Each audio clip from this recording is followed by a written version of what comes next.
Hey everyone, we're going to call the meeting to order at 5:05. And the first item is the board self-evaluation. Welcome, Kristen. We Hi, should have, everybody. hey, we've got you dialed in this time. Excellent. Nice to see you all. One second. Let me just do my thing. Okay. Do I have the ability to share my screen? Shortly, please. Oh, you will in 1 second. Okay, now I do. All right, I'm going to go ahead and share my screen. Then we will begin. All right, you should see the right thing. Thanks for having me, everybody. Thank you for filling out the board self-evaluation. Hopefully that was not painful. What we will do tonight is go through it. I know you received it in advance, along with some questions that I asked you to think about, which will guide our discussion. You will get a bit of an analysis from me. And then what I'd like to do is end tonight by setting a goal or two for your own professional development based on what we saw. And I'll give you some ideas. I won't ask you to start from whole cloth. I've put together some ideas about what you might want to think about just based on the self-evaluation, but you can also come up with your own. So we will get started. The questions for the group that I asked you to think about, and we'll just start with these, are what do you observe about the data? So I'm going to ask you this first. As you looked through all of this, what did you observe? So at this point, we're just doing observations. We're not doing interpretations or making meaning yet. So what did you see as you looked through? I can go first if you want, Please, yeah, go for it. because I was in the workshop, I know what I'm gonna say. Oh, good. I noticed there was a lot of blue and some green, and there was very little red. So that we were kind of, blue means kind of in the middle, so I kind of feel like we were in the middle. So that's what I'm observing, blue and green and very little red. Mm-hmm. Mm-hmm. Let's see. There we go. I'm adjusting my sound. Okay. Very little red. That is true. Yep. What else?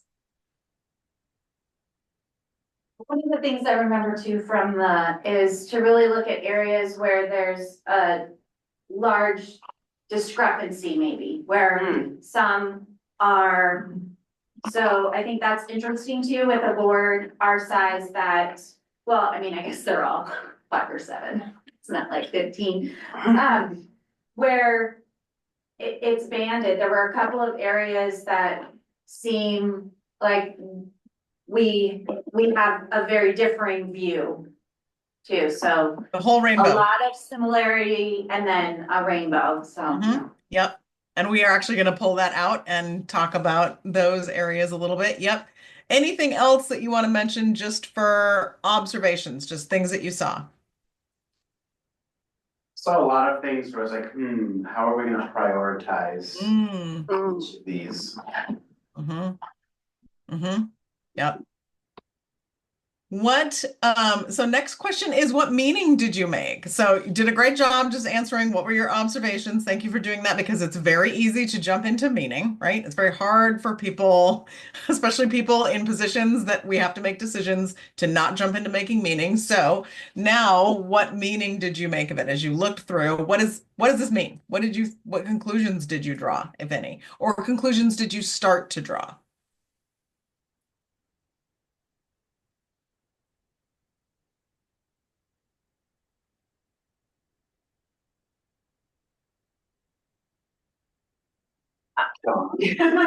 Sarah, I always look. I I think I even went further than I probably was supposed to. Out of what meaning is, what choices or decisions, what goals would we set? What would we get to get to the desired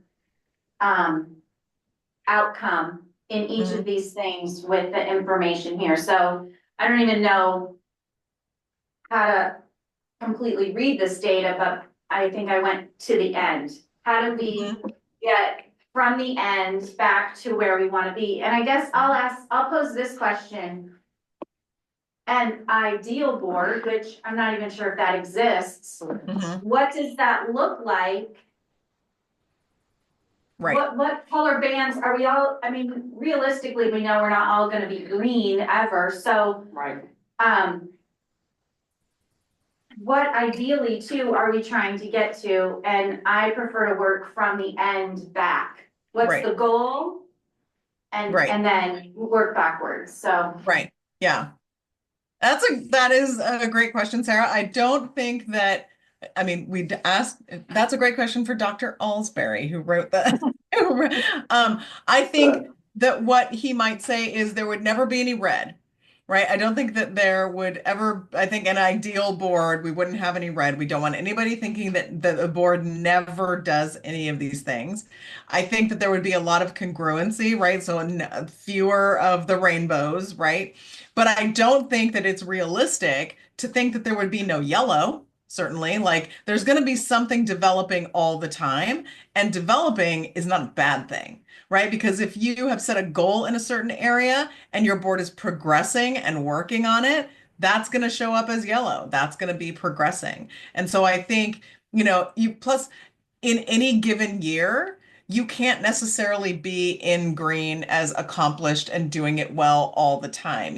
Something might happen and you might bump down into like, yeah, we didn't get to be super innovative in this year because we were dealing with X crisis. And so that's something that we're, gonna be developing. Or X crisis hit us and all we were doing was trying to be innovative around it, this last year. And so things are gonna move and shift.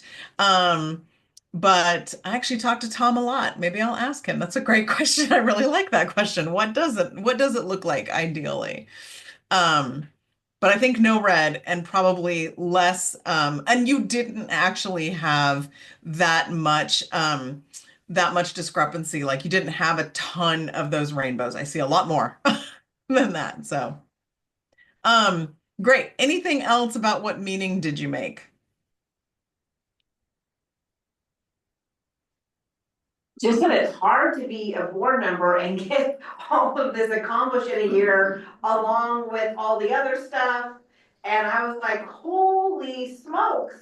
There's a lot to do. And I feel like myself, and I'm just speaking for myself, I was like, I don't know if there's enough time to be a good board member. That's what I thought, like, holy smokes. So that's where we're at.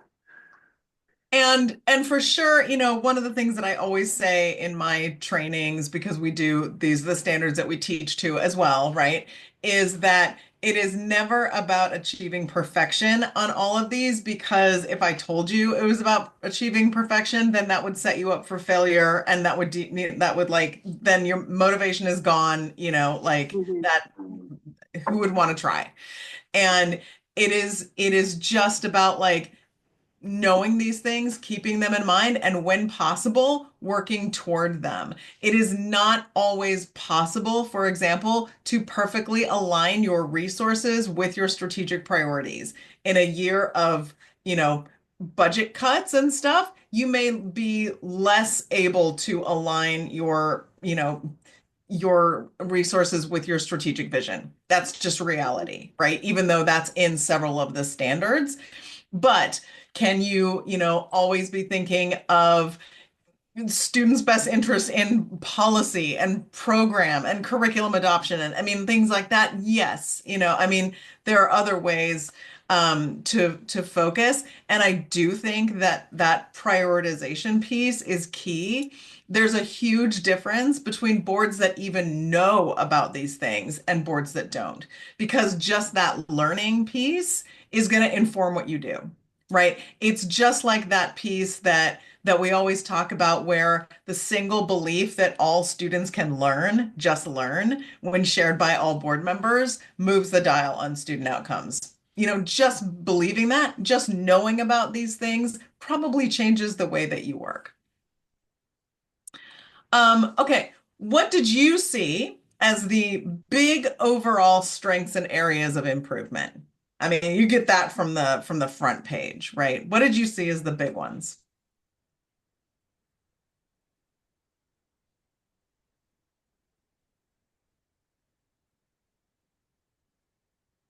I think standard 11, we look really good. And 8. Mhm. No, right on. And 12. 12, yeah. Yeah. Areas of improvement. What did you pull out? 2, 4. 9. Okay. Okay. Maybe 5. Do you have any questions after looking at it right now that you would want to address as we go through? Well, no, I don't think it's a question as we address, we just go through. This might be out of the order, but I'm wondering, like, looking at these questions, if maybe some of them is we just didn't understand some of the question or the information in the question, and once we educate ourselves on some of the stuff, then maybe it's just partly educating ourselves.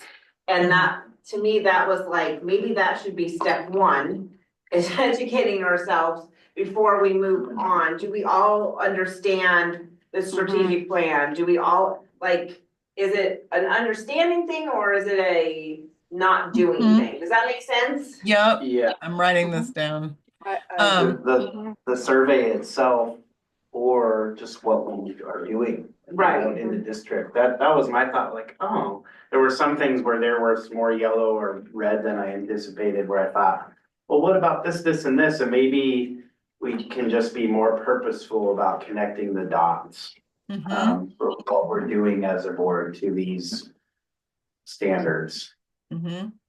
Well, it seems like when the word strategic is in there, we have more red, but I didn't sit down and do it all, I just kind of glanced, but it looked like when the word strategic was in the question, there was more red. Now, I could be wrong. So that made me think, does everyone understand what strategic and strategic plan is and all of that? Maybe there's that's where my brain went. Yeah. I don't know.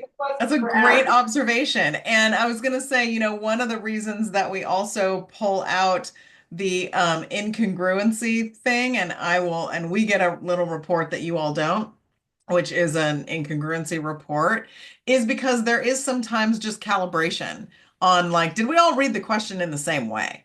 Right? Or do we all have the same kind of experience with something that might affect our answers? So, where I would say, never, where somebody else says always, there's got to be a reason for that. And maybe it's that, you and I read the question completely differently, or we understand the word strategic differently, or, like in my case, for my own board, this is my second year on the board, and maybe I've never experienced the process the question is asking about, right? I mean, we also look at that impact too. What's the impact of needing to calibrate a question? Maybe we're not as far apart as we think we are. So this is a question we won't answer right now. We're going to answer this at the end. What do you want to do with this, right? Because like, I don't like want to just hand this to you and be like, good job. You took a self-evaluation. Here's a bar graph. Congratulations, Check like box. it's worthless unless there is some, okay, we know, so what, now what? So what, and now what? And so I will ask you to set a goal for yourself at the end of this. All right, so now we'll go through. You've seen this. This is the overall standards. So then this is what I put together. I look at all of this, your overall strengths. This is by the numbers from the numerical report that I got. Your strongest in standard 11, which is your roles and responsibilities. Next was culture and climate.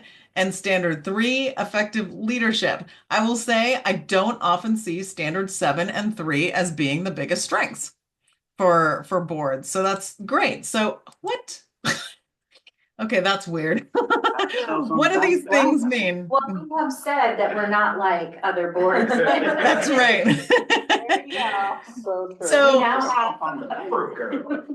So what do these things mean, right? Like what is it, what are all those standards mean? So, conduct, ethics, and relationship with the superintendent, that's not only your that's roles and responsibilities, but that's also having that collaborative relationship with your superintendent, knowing your roles, practicing team building with your superintendent.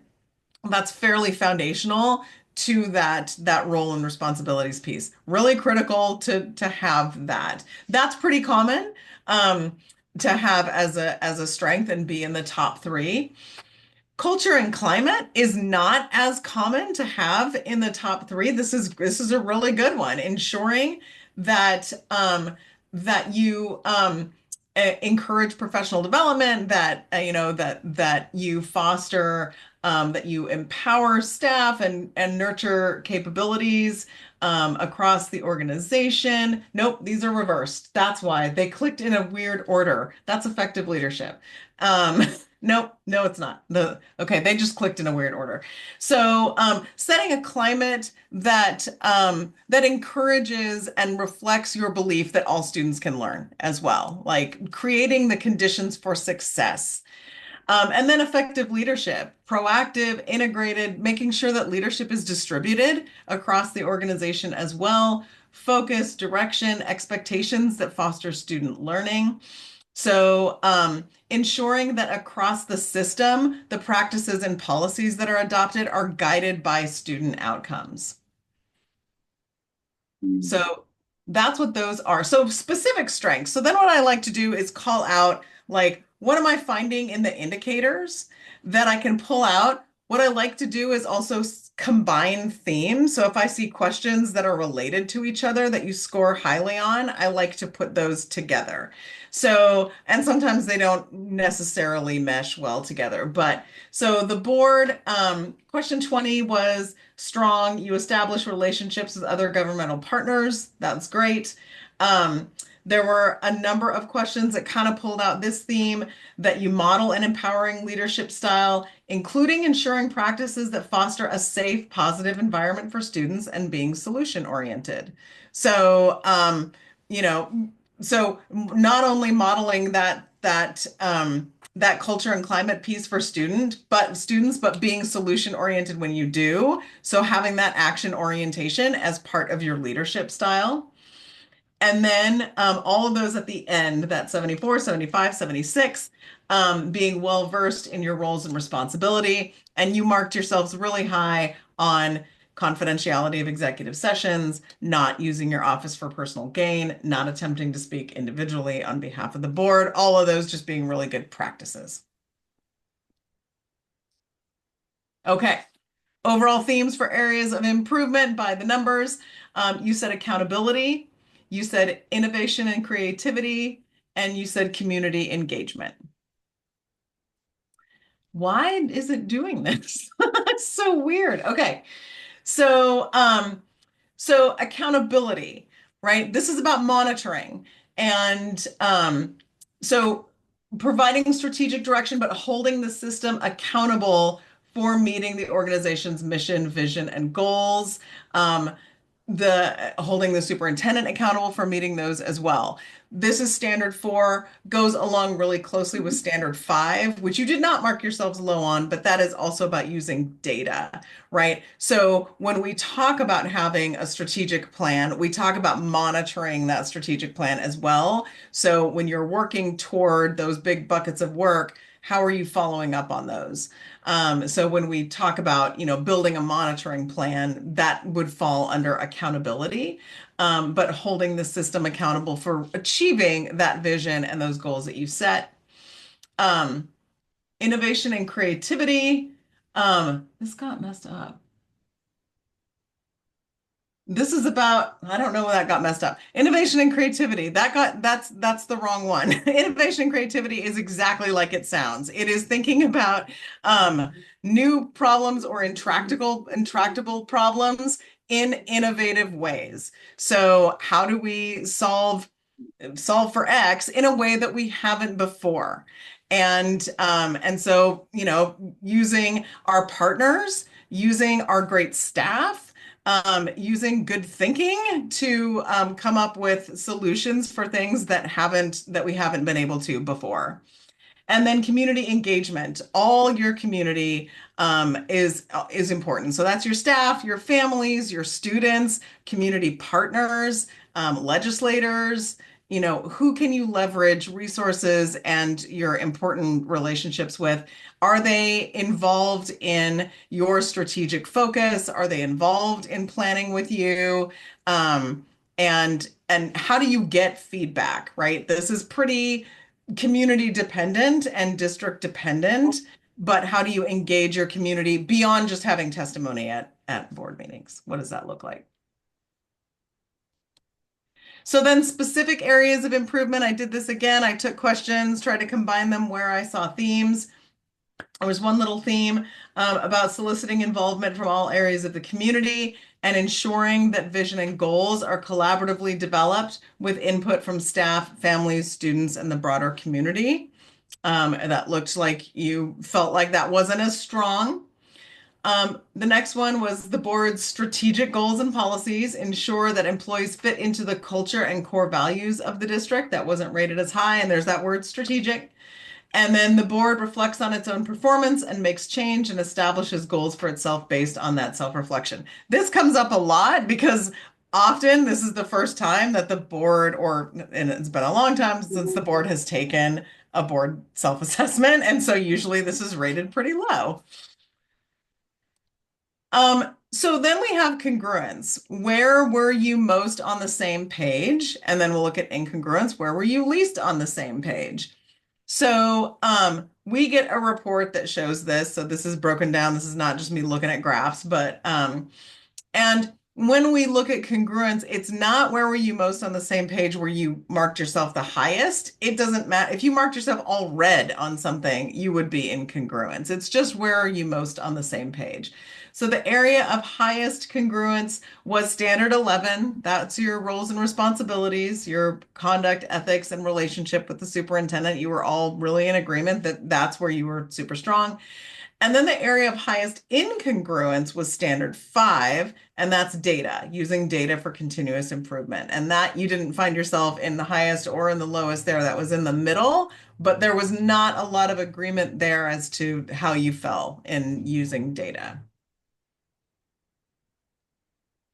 So then I like to pull out those specific areas. I look at all of the questions that have the rainbow in them. And then I like to open this up for a little bit of discussion to see if there's something important in here that you want to talk about and calibrate. Because if any of these questions are important to get clarification from your colleagues on, then this is a good opportunity to do that because these are the rainbow questions. So one was that the board regularly monitors the progress of strategic goals focused on improving student learning. One was that the board supports rewards, consequences, and recognition systems to encourage advancement of the district's strategic goals. The board identifies and addresses priorities and needs based on data analysis. The board regularly assesses, holds the district accountable, and provides support for the improvement of the district culture and climate. And the board analyzes issues for their impact on other parts of the system. So those were the rainbow questions. And I'm wondering, is there a question or two, or we can talk about all of them, is there a question or two in there that really sparks your interest in having conversation with your colleagues about why do we think we're not in alignment here? Because everybody thinks something different. What do you read that you're interested in? So a few things stand out to me on these 5 bullets here. On the first one, regularly, I wonder what our collective definition of regularly is. On the second one, just kind of all of that one. You know, what does that look What does like? that look like? Examples of that. Yeah, let's see, it was, maybe not all five. I think number 4 ties in with number 2 pretty well too, like Yeah, the accountability components, sorry, Michael. yes, no, that's accountable, right, on the It's fourth the bullet account- point. What does that What does look that- like? What does that mean? To everybody, John and can then, come in. and then that last one, Did he- you know, did he- what does that mean also? John What does it mean to can come in. analyze And issues or he the just had impact to on ring, I the think, because the door's other closed. parts of the system?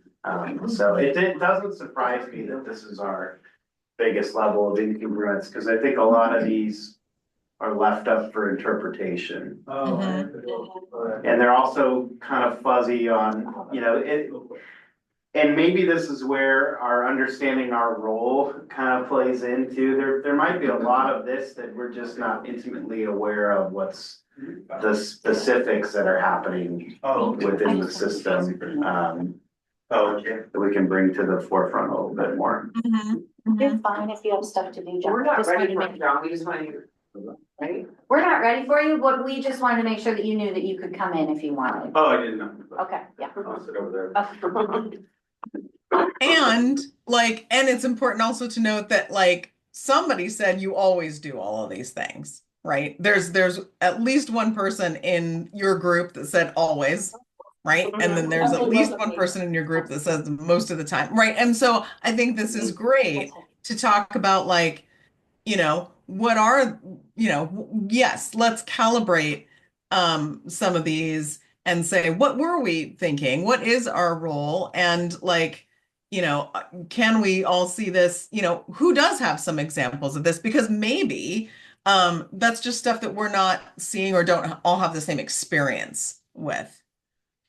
When I read this, I thought of the No Child Left Behind Act, which isn't anymore, which really seemed, that was prior to my board service, but really seemed like there were incentives and penalties based on how student achievement went, and that program went away because how do you do that? How do you hold accountable for outcome? I'd love to hear examples about what that actually looks like, because I don't, what do you do? Mhm. Are you asking me, Sarah, or are you asking? I'm asking somebody, Yeah. I'm asking somebody I with will an say, education. I think the degree. new evaluation with the superintendent, I mean, this accountability focused on data, those regular reports, is an accountability measure Okay. to me. And I'm just looking at, if I was looking at question 7, I mean, I would, with this new process, I probably would say we're developing, we're still figuring out a little bit how we report to the board, how regular report to the board. This report or continue, the equity report tonight is gonna look a little bit different because we used disaggregated data in a report a couple months ago, so now it's gonna have a little bit different flavor. So we're kind of navigating through that, and I think we'll hit our stride, but we're doing more of that. So some people might think, oh my gosh, we're starting to be accomplished, but I still feel like it's a little clunky. So as far as the question of being accountable is, I mean, evaluation systems, how we report data, what our expectation is, what our goals, where are we meeting our goals, and where we have. So I guess this was my confusion on accountable. If I'm accountable for something and maybe we're not there, what is the flip side of that? Or how have we changed a goal or reprioritized resources or looked? So what's the other end to help balance that out or to meet that need? And I Is don't that for the know. group? Is that for anybody? Birdie, Sarah, I'm confused. I'm talking about 51. It regularly assesses and holds the district accountable and provides. So I think I'm just overall talking about accountability, and I'm probably, and I appreciate those examples as continuing to move forward, but this is gonna sound horrible, but is there a stick that ever comes with not meeting that? Or Is there ever, or is it that this isn't a business culture, this is a people culture, right? So in business, you might make a different type of decision based on accountability, but when you're in a people system, it's different. So what does, so what does that look like? And now this age accountability for a board member is like, I don't think if you asked like a group of 50 people, you'd probably have 50 different different things of what accountability is, especially depending on, so that one, Like that the is a service hard image. word, right? Yeah. Like, how do you be accountable? Some people might think just reading their board packet and listening and asking questions is accountable.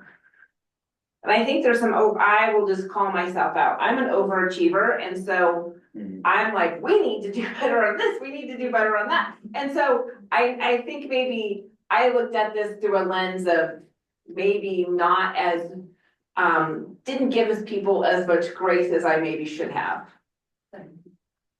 I think too, like, and I think this raises a really important point because like there isn't a lot of, sometimes when we think of accountability, we think of like, okay, what's the punishment or what's the withholding? Like what does that mean? And obviously there's nobody interested here in punishment or withholding because that, like you said, Sarah, like this is a people thing. This is not a business thing.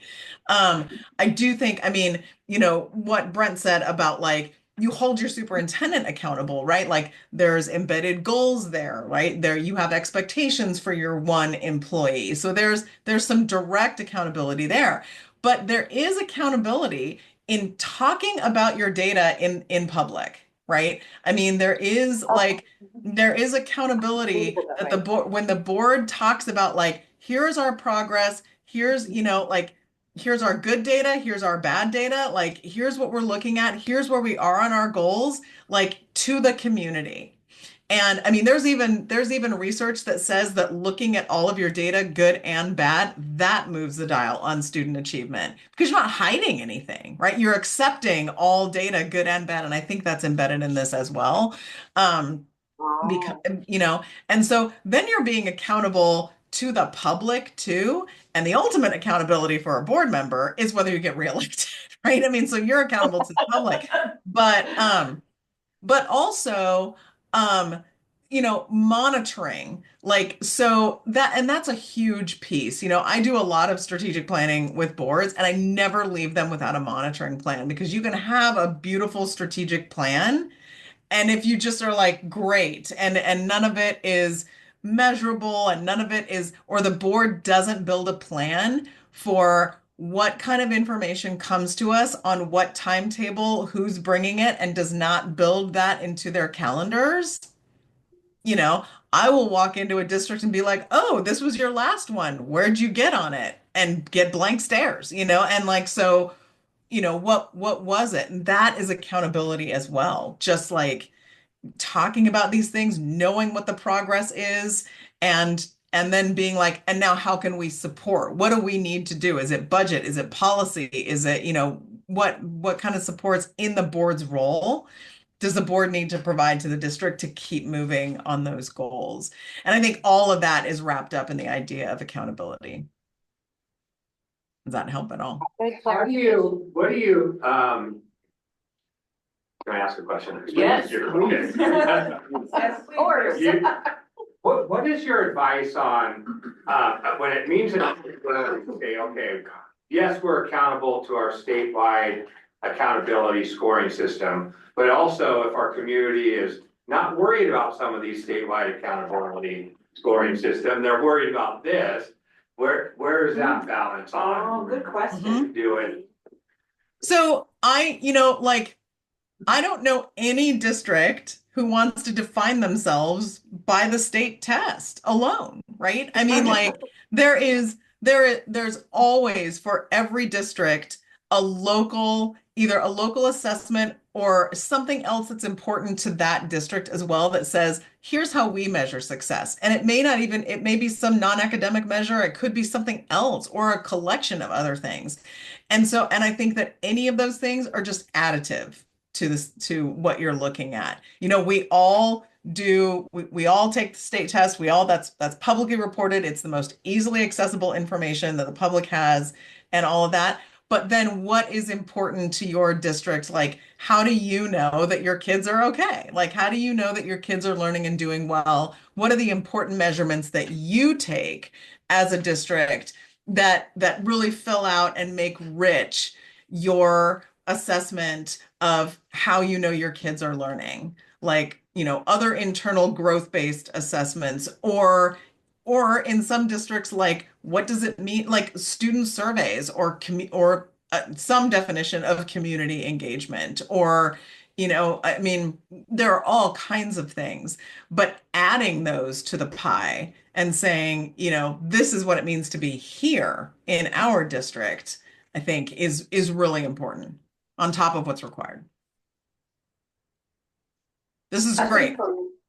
I think for me, where it shows up like in the question 30 and maybe 38 is when Javier goes through the strategic plan, and he talks about where we're at in those metrics. And also, like we're gonna get a report tonight from the surveys, that type of data about how people are feeling about it.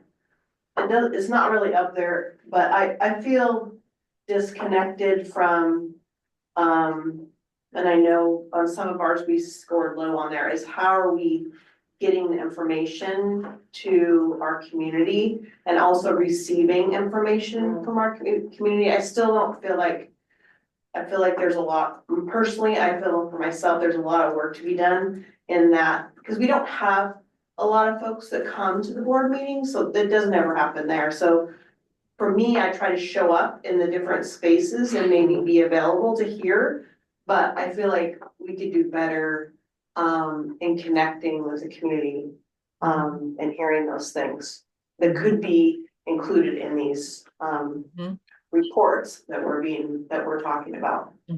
So I think I have that as one of your draft goals a little bit later. I think I had a community engagement one for you. yeah, whatever. I do appreciate the definition of accountability, and I do appreciate your question, Brett, because that's what I'm struggling with a lot is like, you know, we have to follow through with the Division 22 standards, but some of them conflict with me on other things that are important to our district, you know. Getting new curriculum takes time away from reading and math scores, and so like where do you it's like a struggle of accountability. I'm accountable here at the state level, but then therefore I'm not accountable here at the community level, and that's like a struggle all the time. And so I think that it's what you're thinking of too, of accountability. Like, are you thinking accountability for what? I'm thinking accountability for the students. Yeah. And so me, it's like we need to, you know, be more accountable and get their scores up and get them ready for career and college and be like proud of themselves and all this stuff. So, but then it's like, oh, I got Division 22 standards, I have to, not that they're horrible, but you know, it's like some things don't align and take away from the others. So it's a struggle. I don't know. But it's Well, and Yeah. I think accountability's been so much part of the language lately, the last year, Yeah. right? And some of that has come with some pretty big, I'll call them sticks again. Some of those have come with some pretty big impacts if certain standards aren't met. And so Yeah. what does that look like in our own district too, as we're measuring our own goals of accountability to each other and to our community and to our students. Yeah, I mean, I know that word is a little bit triggering right now. Maybe. I mean, because it does, I mean, because it is sort of everywhere right now, and it does come with some fairly big sticks at state level, or could, or whatever. I know that word is kind of hot right now. And so, if we're thinking of it at the district level, it may, be worth, so that it doesn't get confusing, to use a different word. Like, what is our responsibility? Like, Yeah. instead of like the Mhm. accountability. I mean, it may help to think about it a little bit differently, since when we talk about it as a board to our district, we are not talking about it in the same way, right? Like, we're not talking I, about, like, if a certain area doesn't meet its goal, we're not talking about like clawing back funding, right? Or anything like that. Like, we're talking about what is the responsibility, or something like that. I don't know. But I anything else on these? I think this is a really good conversation to have. Like, what can you clear up? Like, what do these things mean? Anything else on these? How long do I have you? Actually, I want to make sure I'm mindful of your time. We probably have about 14 more minutes, but including, I'd love to just briefly talk about the survey, as well. The proposal that we got, the target feedback survey. Okay. Yeah. Then I'm gonna keep us moving. Okay, thank you. Okay, so let me show you. So now is the question, what do you want to do with this information? And again, what I suggest is that you develop at least one professional development goal out of this. And so I have a couple that what I like to see boards do is leverage your strengths to improve what you say you need improvement on. And so what I did is sort of look at, what did you say you were good with, and how can you think about that in order to develop a goal? Um, so so here are some of the things that I came up with just to think about. Um, so I said accountability. Ensure accountability across the system by using disaggregated data to measure progress on goals. You may already do this. These are just ideas to get you started talking. And since you said one of your strengths was in solution orientation, like that's a strength that you can use in a really in a quantitative way, right? Like, if you're looking at solutions, like doing that accountability piece and monitoring really goes along with that solution orientation. You said something about, like not doing a self-evaluation and setting goals. Well, commit to an annual self-evaluation and goal setting session. Use your strength in knowing roles and responsibilities. This is where I said community engagement efforts, particularly with respect to areas that pertain to the creation of vision related goals. So that is one area that you said that you didn't do very well.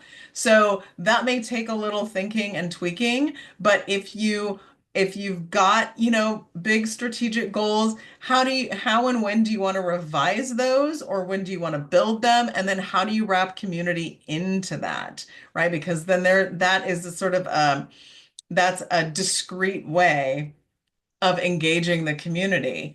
And then using your strength in creating a safe and welcoming environment, because you said you were good at that. And so being able to create that welcoming space will really go a long way into bringing your community along. Schedule work sessions. This is innovation. Schedule work sessions to deeply engage with key staff in creative thinking about strategic issues and make plans for flexibility if unforeseen events occur. This is one of those innovative pieces. And use strength and delegation of responsibilities. You said you were good at that. So if you've got key staff that come and talk to you and report to you, and there are ways that that you can get different information from different folks. What about, like, really opening up for discussion in certain areas that can be very proactive, and doing that innovative thinking about things that you're trying to solve, and using your key partners on your cabinet, or whoever your superintendent has you working with and brings to you for information. Or you can pick something out of that incongruent slide. Um, so my goal for you would be to pick something and set that goal for yourself to do that over the course of the year. until you take another self-assessment. Does anything on this list look interesting as a starting point? Are you suggesting all of it or that we pick one? I would say pick. Do not do all of these things because Well, you we like don't you've got want to, just tell me. unless you want to, right? You have a question. I have a But- quick question about self. I just want to, when you're saying a self evaluation or self goal, are you speaking individually as board members or self that's as this. the board as a collective? This is what you just did. Right. Board Oh. self-evaluation. Doing this again, okay. Yeah. Or whatever you choose to do, right? Like however you choose to evaluate yourself every year, do it every year. Because then you can set goals, you can monitor your progress, but do the same thing every year because like you can monitor like how you grow and change every year. Even if and when board members change, you can still monitor your own progress. Do any of these areas look interesting?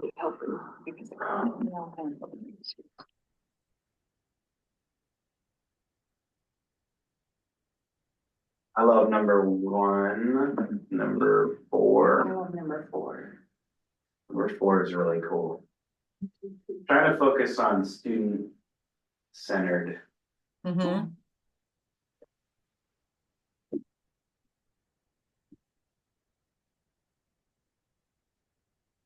Thoughts? I like number 3. Me too.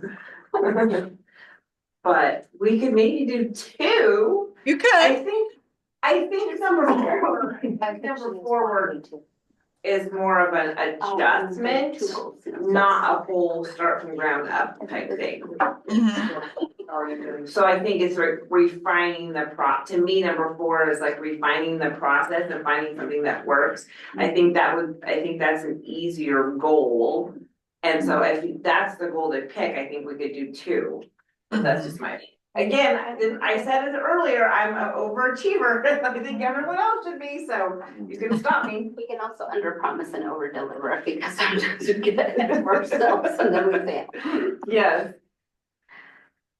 Well, Kristen, do you find when, like, just, I'm looking at number 3, I think, to me, just playing this out, looks like that will help shape what we want to be accountable for, and that'll just make that clarity. So I'm assuming the self-assessment at a later date, once we get community engagement on what our community really wants to see or how they want, you know, our community to evaluate the district, let alone the state, we'll have to do that. But that'll give more clarity on the accountability measures locally. Yeah, I think so too. I think getting a sense of what that looks. So what do your community engagement efforts need to be, and sort of tweaking that, figuring that out. But also, what is your community looking for? What do they want? And what are you specifically asking them for, right? Like if you are looking at your vision related goals, your strategic goals, and engaging your community in either the creation or refinement of those things, being really intentional about what you're asking for is really important, and helping and asking them to help you prioritize. Then that kind of leads to number 1. Right? Because then you are using data to measure progress on something that you've had the community weigh in on. And you can just sort of naturally roll out into number 1. And number 4 may come along with that as well. And if Dawn is saying that's just kind of an adjustment, you're already doing that work too, then maybe that just sort of comes along. Feel like we can increase student outcomes by engaging the community. And not just like the family units with students in our district, but also community members that have strengths that they can add to our different programs. And how do we find those folks? Right. Like, I'm just thinking about, I attended that math night, and that was a perfect opportunity for us to maybe gain some kind of connection with the community, or those reading nights, like Michael and I were talking about they have one at Orchard Hill, the different schools, those different. I'm thinking about the metrics where we're really suffering in reading and math and maybe trying to capitalize on that first. I Mhm, don't know, that's just my 2 cents about that. mhm. I know when Sarah and I went to a whole ton of community events during the bond, we were like it seemed like it was like, oh, they're having this, they're having that. We went to a whole bunch of school nights and all that, and it was really, really useful. So that might be something, yeah, that would be part of the Mhm. goal. So timing wise, Kristen, because I think maybe this is a good time to just check in about how we felt about this process and whether we find it valuable and talk about what some of these, because I think if we're gonna set a goal, that's gonna require us some more time. And we wanna be thoughtful about that too, yeah, and more discussion. So what's a good way for us to think about that, Kristen, in terms of time frame and what rhythm works well for boards? And boards that you've seen, take it seriously, commit to it and actually create some positive change for themselves. Mhm. Do you have a retreat? Yeah, When do you do that? typically the summer in Okay. August. Mhm. Mhm. So the spring is the best time to do the self-evaluation, which you've just done in the spring. So what I usually say is start crunching on the area that you'd like to do. If there's something you can knock out during the school year, do it. Like if you picked something that is sort of a checkbox to do, you can do it this year.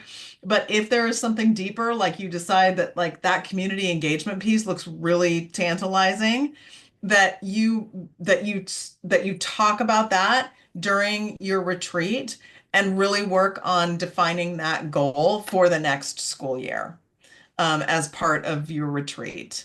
Um, that said, if you're like, you know what, there's some stuff we really want to start trying this year because we've got, something coming up in May, or we really want some input on blah. I mean, you can think of something for this year, certainly, but like as more of a strategic and long-lasting approach that may be more systematic in nature, I would work on that during the retreat so that you're looking at a whole year. That's what I would do. Do we have another work session scheduled? No, not the Not, rest of the year. no, this No. was, okay. That can be changed. And I will send this to you so that you can see all of I will send you this That's great. PowerPoint so you can see what. One thing that clicked for me, like on number 2, I don't think we have a policy around self-evaluation. We I do. would love to, we do? We just weren't ever doing it. Remember, we were like, oh, look, We we have do a have one? policy. Oh, I tried to find it, I couldn't find it. Okay, well, that's something to be congruent about.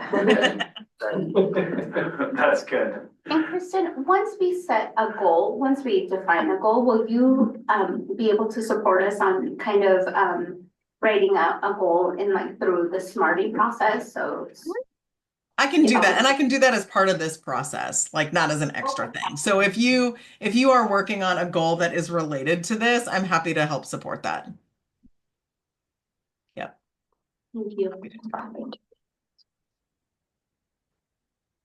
Anything else on this? Any questions? I want to be super mindful of your time, and if you wanted me to talk about the TFS. Yeah, can you talk about first of all, thank you. I think I'm feeling really good about this and just helpful for us to kind of focus our work and, we are overachievers and we want to build on some of the positive momentum that we've built in our district. And I think taking this focused approach is really, really helpful. And it's helpful to have a doctor help us walk through it. So, but yeah, if you could just talk about the target feedback survey briefly, Yeah, that'd be great. sure. Thank you.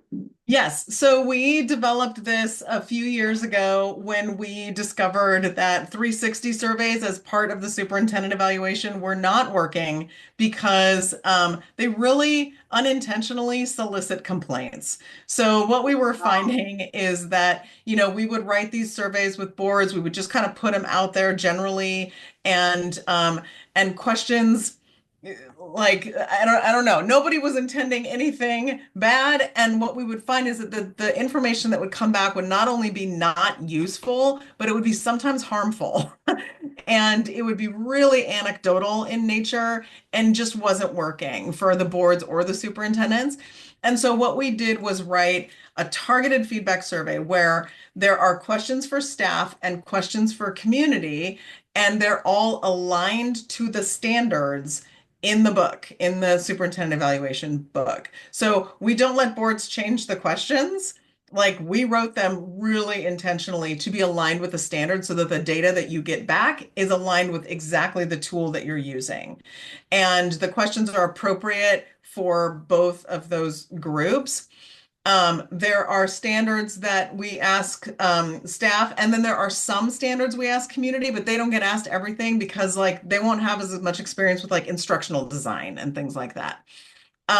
There are 2 open-ended questions at the end of each, since most of it is Likert scale stuff, but the open-ended questions are in your experience, what's superintendent doing really well? What could, they use improvement on? And we ask the board to pick 3 standards that they want to survey on in conjunction with the superintendent, and then in conjunction with the superintendent, pick the audience. And we say targeted because we keep the audience relatively small, but both audiences should be folks that are very familiar with the superintendent's work. So generally what we see is that staff always includes direct reports or cabinet or whatever, whoever reports directly to the superintendent, plus whoever else may know their work. So if there are teachers or classified staff that have been on committees or, something like that, so that you get a good cross-section of the district. But we say keep it at 40 at most. And then for the community, same thing. If there have been family members that have been on committees or who are very familiar with the superintendent or community partners or other folks. This tends to look really different based on, by district. But again, we say keep it small. And the reason that we want folks to really know the superintendent's work too is because we don't want a lot of I don't knows, right? That come back in the survey. We want folks that have the confidence to give feedback.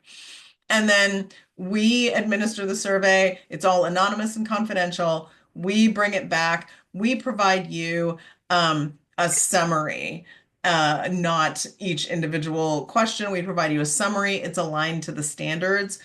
We also code all of the open-ended questions for themes and bring you back those themes, not each individual comment. And then that becomes part of the information that you use to do your own evaluation. It is not the evaluation, it is a data set. But we also ask that just like when you're done with the evaluation, you adopt your tool, your process, and your timeline, that if you decide to do any survey, whether it's ours or not, that you decide that and adopt that really early on, right after you're done with your evaluation, and you adopt next year's evaluation process so that your superintendent knows what to expect and knows that there's going to be a survey for the next year. That's ours. Questions on that? Okay. Anything you need from me? Anything I can do for you?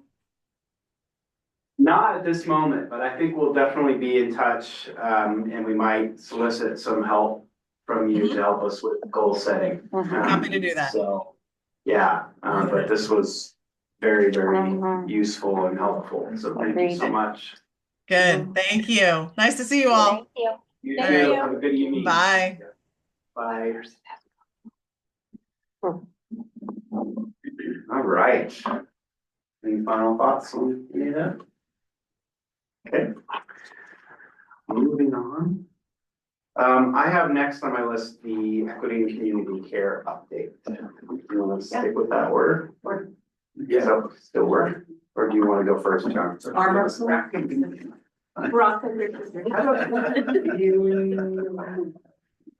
I don't know. Okay, pretty quick. Yeah, you wanna go next, John? Yeah, go ahead.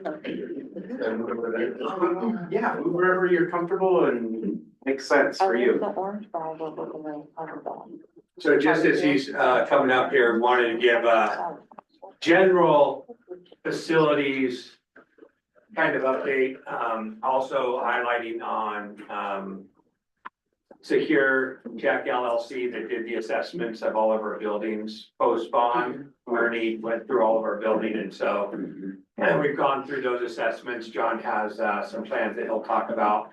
And so we just also decided to do a lot of other kind of ads on this facility. So all the relative updates on properties and facility assessment.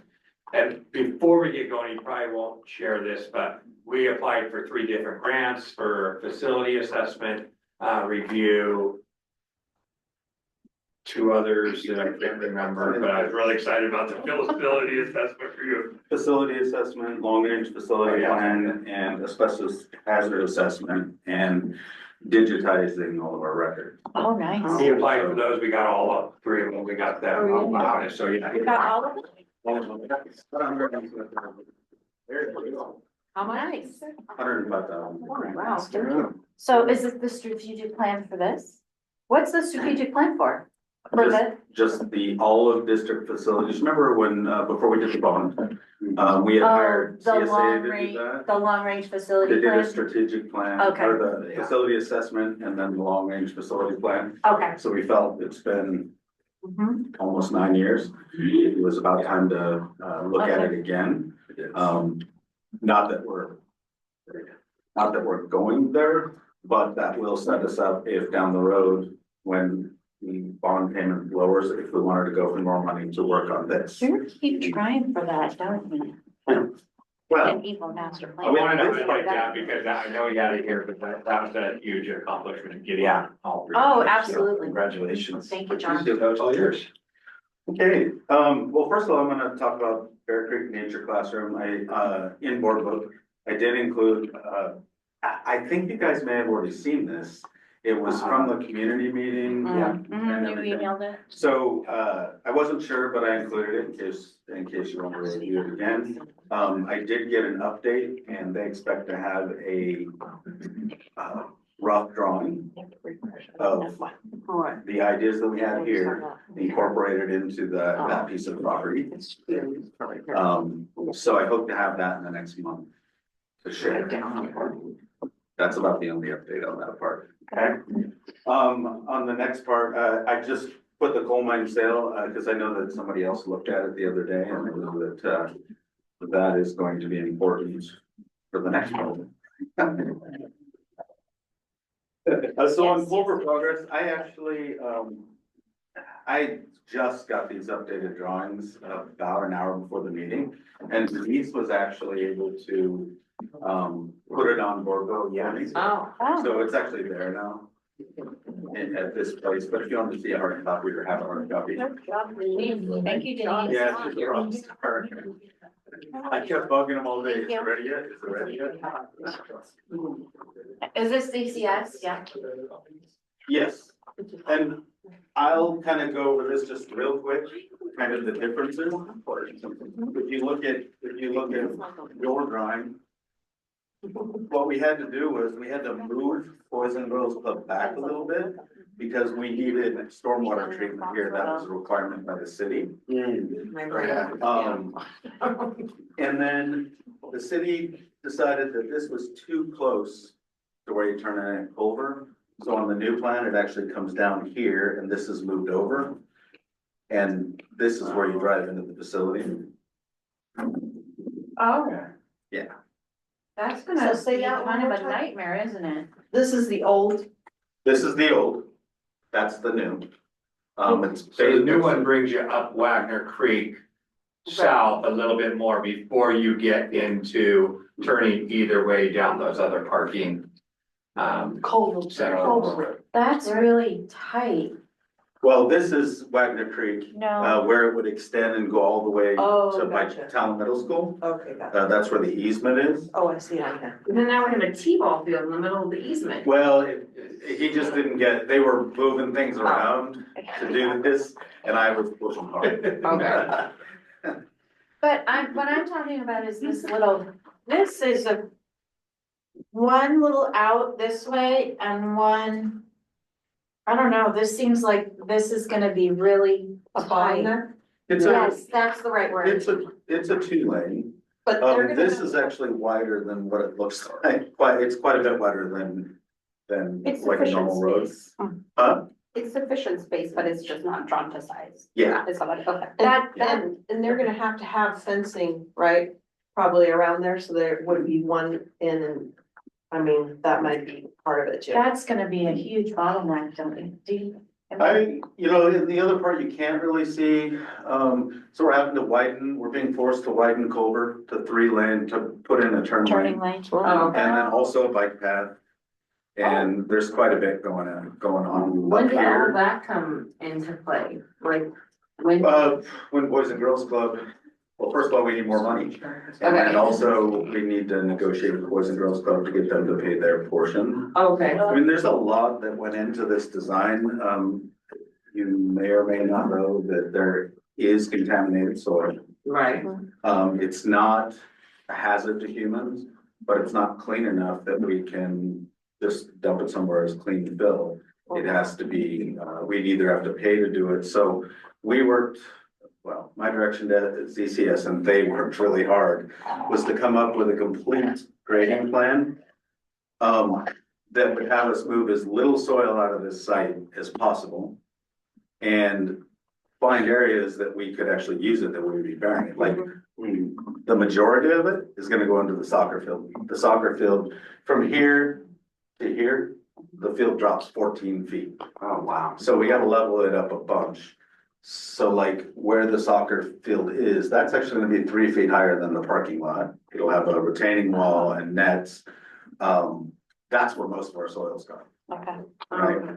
And part of the negotiation tactic that we are trying to employ with Boys and Girls Club is you're gonna have to excavate this out to do anything. You're gonna have to remove the dirt. We can take the dirt, but you need to pay to move it. Because then we can use it. If they don't wanna do that, we have areas here we can take dirt from, but it would be a good deal for them and an incentive to try to get more help on the right of way work. That is the majority of the question or of the changes, just right in here. Is there any way to add additional out? I know I'm still stuck on this bottleneck, John. Just because that's a lot of cars trying We to get out. can certainly share that with ZCS and see what they have. That's I a mean, lot can of they cars put trying to get out another there. We entrance can't in do one there? up here, I Yeah. can tell you that now, They're what? that we cannot do one up this close to the road, that No, was, the city that- was no. definitely opposed to that. Mhm. Now, I don't see why we couldn't do, well, I mean. I'm not looking But at the isn't drawing there right now, another- but I know, but look at how much parking is they're gonna go this way to the freeway, they're gonna go this way. This is just a lot of cars to only have these two, and this is straight out onto the freeway, and here you have this is all gonna get backed up, is You my mean road, concern. not freeway? Yes, Okay. well, I mean, here to go potentially, I guess everybody lives locally, but. the thing is, well, the back parking lot that borders kind of, what is designated Little League right now. Yeah. That would actually be joined to Wagner Creek when that's built, that would be built. Coming from that direction. No one has a real plan, I mean, to build up Wagner Creek Road. Oh, No, but this part's on our property, so extending it that extra 75 feet, Oh, I see what you're saying, right? yes, Cause yes, we're responsible for this portion, yes. Okay. I right? understand, I So- initially thought. So yes, it but could no. be 2 turn-ins, it's just we can't have that first one so close. No, I think 2 turn-ins would be Mhm. really helpful. And we would still have the other gate down by the baseball field, and that's another way to come in to this area too, right? So cars could come out. They just didn't like, that turn being so close. No, I can appreciate that and not having it so close. My concern is the bulk of the parking is on this side of the field, so I don't see people hitting this exit when the bulk is parked on this side over here. So that's, and if this facility is gonna be as busy as I think it's gonna be and well used as I think it's gonna be important to get the, Sure. the I access think we and can to take- not have people Yeah. grumpy I can take when that they're back. leaving or not wanna go there because we can't ever get out of the parking lot. Well, traffic study and evaluation will be part of the whole process. Already done, yeah. Yeah, Yeah, one thing about, and we mentioned this in Boys and Girls Club, so because of this hazardous soil or this not so great soil, we've worked on this plan as an entire thing, even though we really can only maybe do phase one, but all of the soils testing, not just for the environmental, but also for the engineering aspect, like where we put roads, where we might build buildings, that is being done for the entire site. So we've already done a lot of their homework. So that's another thing that we can go to them and say, hey, we've already set you up to win. And that's kind of what we talked about in that meeting. will the traffic study that's already been done, because I think this is a valid concern, is that accounted for with this change of having to set it back further now, or are we gonna require? That is actually why. Okay, It was the traffic study. the traffic study. They led to dictated that this is change. gonna be a 3-lane, it's a Okay. bike lane. And at Okay. this point, at least until we start developing some more of this, the bike lane and stuff ends at the edge of the soccer field. And that's where it starts to taper back. But eventually, when we were, we do some of these other ones, then that bike lane would extend down to probably this driveway and then taper down here before the bus stop. Okay. That's why we're showing you this good point. We'll take the ZCS, do that, say, hey, there's, especially in different phases of development. That's where people can get frustrated too, is if there is planning on being, another. Access point or exit point, how is that gonna shape if we start phasing these things in, so. Is it possible to have a third access onto Clover, or is that just lots and lots more City money? will- City will only let us have two? Yeah, I'm not even sure they're crazy about two, but the size of the facility dictates it. They really, because of the traffic on Culver, they really frown from punching out more driveways and Yeah. Coal mine is a great example of that, where they actually wanna stop traffic at coal mine, not allow them. They want them to have to go around to Wanaparo. The bus barn's ours, right? Yes, So is there any way, there's no way to tie an out through that driveway? no, it's a secure I facility. think you'd be Yeah. entering. the bus Well, barn. I mean, Yeah, well, we just secured it with Yeah, we just fencing put all our because of fencing. the catalytic Yeah. converters and all of that stuff, so there's not a good way to do that. Okay. Any more questions on this part? I guess my question, I do have a question. Were we planning, it shows all these parking spots and stuff, were we planning like a paved area or was it, Paved. okay. That's what my mind said, but I wanna make sure that my mind was. Yeah, paved. And part of this project, is eventually, so the bus barn is on well water and, septic tank and all that.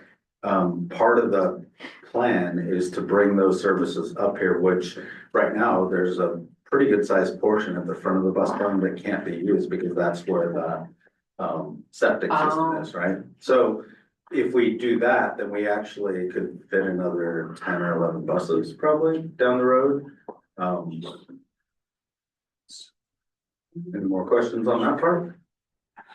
I see that there's a solar Are we gonna put like solar paneling for electricity for this? I know that that's like a huge investment, but, Well, or what does that mean? when we were doing the design, Uh-huh. I thought it would be good to include a future, in the master plan, include a future solar place.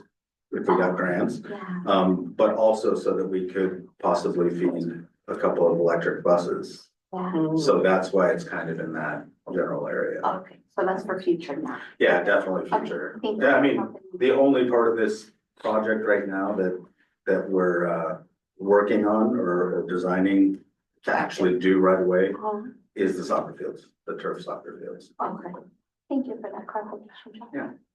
And with that, we thought we would give just what we're kind of thinking, obviously this will have board approval, but just on some revenue sources. And estimated cost, so, with leveraging a lot of other,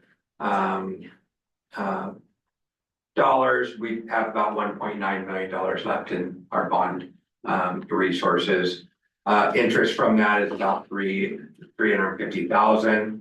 I just approximated a potential sale of coal mine if the board chooses to put towards this project at about 1.6, after fees and everything. And then this is to be estimated, we had a meeting maybe this week or last week with Boys and Girls Club about, once we look at all the infrastructure that needs to happen, ZCS is portioning out some responsibility and some estimated costs that we would be in agreement to have Boys and Girls Club make sure that they put up those dollars for that portion of and ROW is right away, by the way, and Culver Road improvements. That's it. We'll get better estimates. ECS does, I mean, they suggest that we get somebody else, but once we get the full details of that, John can go out to his partners, that we use to give me some more real numbers, but, 2.5 million is about an estimate that we have for that. 2 turf soccer fields and the landscape around it, about 1.25. And then I just put miscellaneous just for some cushion in there, so, to make sure we, if any excess cost. So if you look at that, if these come to fruition and the board chooses to use these dollars in this way, we will be able to do the improvements on Culver, the right of way, and the 2 turf soccer fields to start those projects. Which is a really good start. And then I think as and even talking to Boys and Girls Club, once dirt gets moving, once turf fields get in, then we can start accessing more grants, looking at doing some other things on the field to, because once people start seeing that, they start getting a little more excited, so. And they were very hopeful too. They were actually excited about wanting to move their dirt over to our space. Because they can put a sign there once that's all done and then create that excitement for their building campaign. So, I have another question, sorry. The bathrooms. How many, is there gonna be 3 bathrooms or 2 bathrooms? Well, we already have the one that's over Right. by over in this corner, that one would stay. These were just future ones, if Little League, if Okay. and when Little League builds it in, that they could. Yeah, cause it seems like they're here and here, like these are right by each other, it just seemed kind of silly, and then these, so all these is it's just a long ways to walk, I was wondering why you put all the bathrooms in one area. Well, actually, so the existing bathrooms, my idea is that multi-purpose building, which people wanted for running and all that stuff. Right. On the end would have Oh, bathrooms and a concession stand, Oh, okay, right, that would be built into it. And I think in my opinion, the multi-purpose building is the easiest one to get a grant on. okay. My reasoning is like when COVID happened, when the fire, our warehouses were overran. And we didn't have large spaces for some of the students to go to. Right. Exercise, things like that. So my thinking is that's a multi-purpose building, but it's also an emergency haven when we need it. Yeah. Yeah. But I think that if putting bathrooms in there, putting a concession stand in there really sets that whole area up for success. Maybe over on the other end, we already have a restroom here, maybe on this end here, Closer Possibly, to- well, it depends on whether that restaurant can stay. It may Oh. need to be, it may need to be part of the multi-purpose plot, because we need a big enough building for like people to run, things like that, right? So, Yeah, let's talk about a nice restaurant there. That's Right, or outside. controlled. Yeah. Like, outdoor restrooms at the high school, right? They're just accessible from the outside. Well, I don't know. I don't know. Have we done an economic impact survey or study on what a facility like this would mean for the local economy out in Phoenix? Maybe, you think about the impact that Rogue X has had on the local economy, The fields. the field, US Cellular I'm thinking of fields. the Lithia. Right, Lithia. Lithia, yeah, US But I'm Cellular thinking fields. of like the Memorial Day Cup, or maybe I'll change the name, but they're always looking for space, and that'd be so cool. to- Yeah, I'd be willing to reach out. I've always wondered where they get those numbers. Right. Like, just like $24 million impact last year. Oh, Um, because they looked at tourism, right? yeah, And and so it'd be hotel interesting to and see what the city of tournament. Medford does, and maybe we can mimic some of that, or. I just think, when you're looking at $4.5 million Yeah. for infrastructure alone, Yeah. the sticker shock is there, but I think to be able to say, well, this is what, besides what you can't even measure. Yeah. But there's definitely going to be a positive economic impact on a for sure. facility like Especially the this. competition between Phoenix and Talent about who's rebuilding, I'm just kidding. No, Well, but that's real. I don't wanna minimize the cross country path, Right. cause it's in a muted color, right? Because there isn't one. So similarly to having the multi-purpose for the community,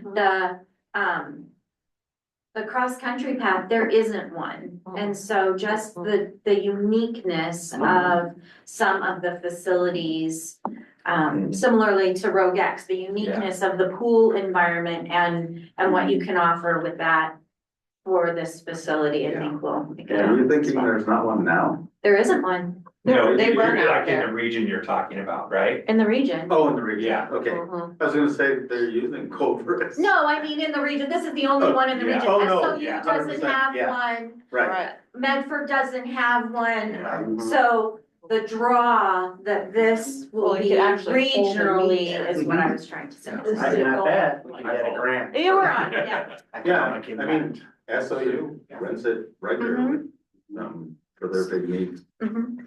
I think it would be good to have Yeah, John and I'll dig in a little bit, see how we can reach out to Rich Rosenthal or something at the city of Medford to say, hey, how do you gauge that impact? We can also reach out to the county, because they're building the new one at the expo. Oh, yeah. Yeah. Yeah, and they did basically what I wanna do, they called it an emergency facilities, due to COVID and the fires Right. and all that stuff. Mhm. So, and that's where I think we could be hugely successful in getting a grant to help pay for this. Yeah.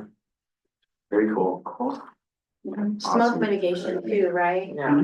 This is the first time I've seen numbers attached to this. So it's good, it's good to get an idea. And we had to kind of wrap up our summer projects and stuff, so we wanted to, see what we were left with and I think coming up with this, it seems doable and real and, DCS is pushing. I mean, there's some things that we may be able to start this fall, to get some soccer fields, at least moving dirt, so. Great. Yeah, we're gonna need to get some use off of the turf field at the high school. Yeah, yeah, yeah, sure. All right, More questions on it? Yeah, what's the dimensions of the multi-purpose? It's not designed, it's just put in there as a placeholder. So how many square feet are we looking at? Area. I couldn't tell you at this point. We haven't gotten that far. We allocated property for each of the things, that came from all the committees that had input on the master plan.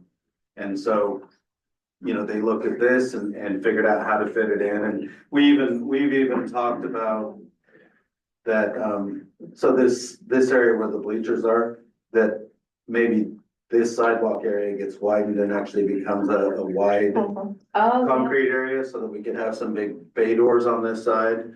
For if we ever needed it to store stuff, but also for big events. Things like that. Yeah, if So you there's extend it from roughly here. about, that sits on our, well, our old varsity soccer field. You know, the one closest to the baseball field there, Yeah. that'll be roughly about the size, maybe not quite that big, but close, Good job. yeah.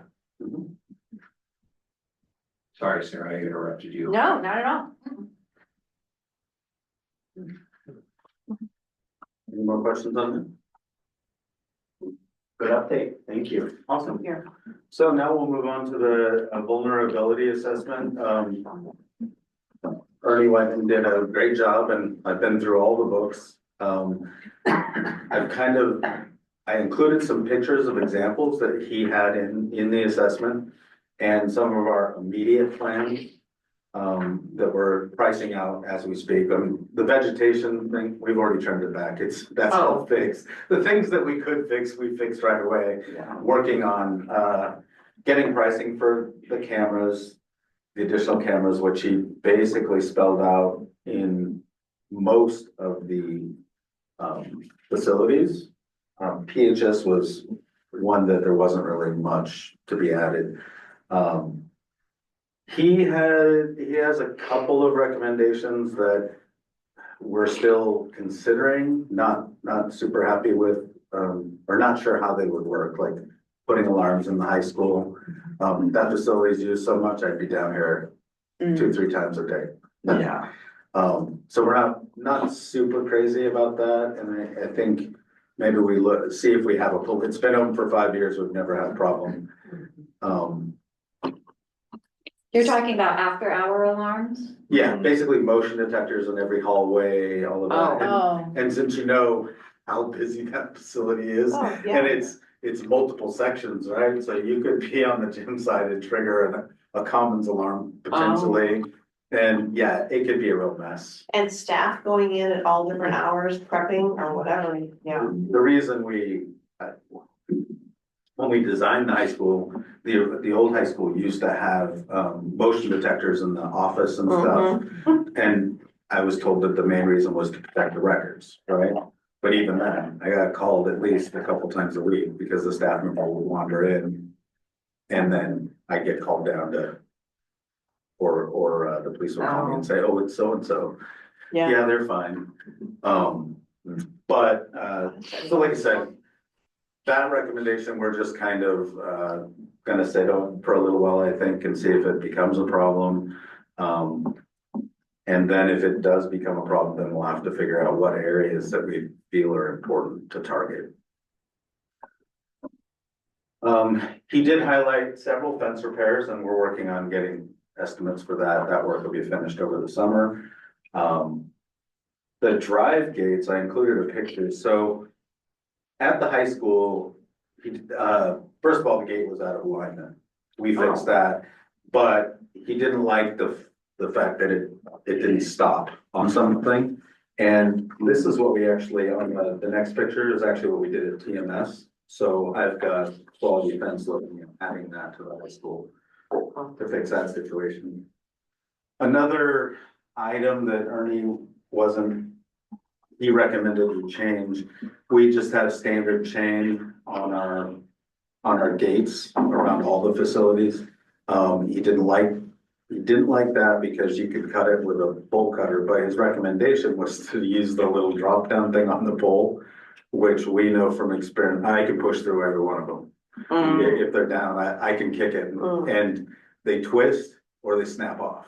We see it all the time, but they make a hardened cobalt chain that you can't cut with bolt cutters. It'll actually damage bolt cutters because it's a harder steel than what they are. So we are gonna go through and change all of the chains to that. It's probably really spendy type of chain too, isn't it? Well, we're gonna get it before the tariffs hit anyway. Right. They're about 35, sorry. They're about $35 a piece. Oh, so I guess I would have thought. Yeah. No, But it will be expensive because we'll need, I think we counted 9 at the high school.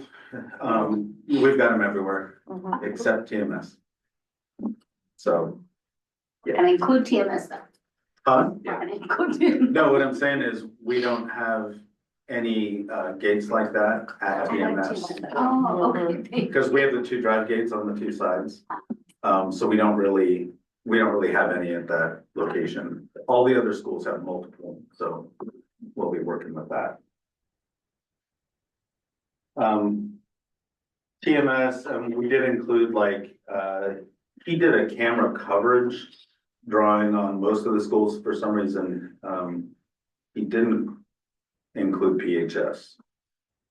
At least, he didn't have any recommendations, so he didn't go through a whole drawing. He looked at where everything was covered. But in all of these, I included, the maps where he thought we should add a couple cameras to cover some of the blind spots. Like I said, we'll get prices on that. He didn't, the middle picture is actually the doors. He doesn't like the 2 handles because somebody can lock it down. So we will go through, and this is gonna be a maintenance thing. It's not gonna be we're doing it overnight. It'll be do a few here, do a few there. We don't have this condition at quite a few of our facilities. There's only a few, but we'll just tackle them that way. And where are these doors? The blue doors, where are those? Yeah, where are they? It's a front door.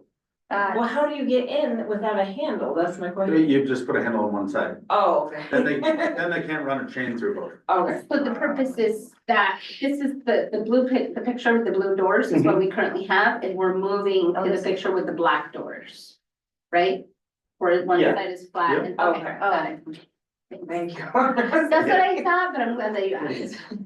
Well, the black picture is really So hard does the to, black picture have yeah. a handle that you pull the door open like this? No, It's like the it can't doorknob be. on the Yeah, left it's side just there. one side. And then Oh, just a one- blank on one side. That way you can't wrap a chain through both. So you can only, so Open the the one blue door. doors both You open. can But it only is open the in one the door back. where you can go There out. we go. and the There we go. problem with that one is that you can Right. chain it and lock it. The other one you can't. Thank you. Those questions. How about the cameras, John? There's a lot of recommendations for cameras. Do you have the budget you need to be able to handle all? We've planned, because we have been doing a capital account. Yeah, I think last year was 200,000. We talked about potentially moving it to 3 this year if we can swing it. That'll help me do this. And yeah, then there's some flooring things and some other stuff that I need to do over the summer that will kind of eat up the rest. But we do plan on using a lot of that for this. yeah. and it can either look like that or add some money to a safety upgrade, so it's specifically. Yeah, Because we will have Ernie come back and the recommended 3 to 5 years to yeah, do again, so just have budget items for safety. yeah, Upgrades. that's great. Are there, I know this is kind of a budget question, should have asked Yasmin, but are we seeing increases to the construction excise tax with a lot of different buildings, things happening in town? We have, yes. And also a lot of the energy trust money that we got transferred into that. We are, I think it was about 650,000 is where it's at, but about 320,000 of that is going to cover the excess solar at TMS, because we designed to 1.3. But that money, that 300,000 is gonna come back to us in taxes. Normally, if you put in solar, you get an incentive, tax incentive, and in the past, we never did. Last year, they changed that. They changed the law, and so now public entities that have solar actually get a cash rebate of what it would have been.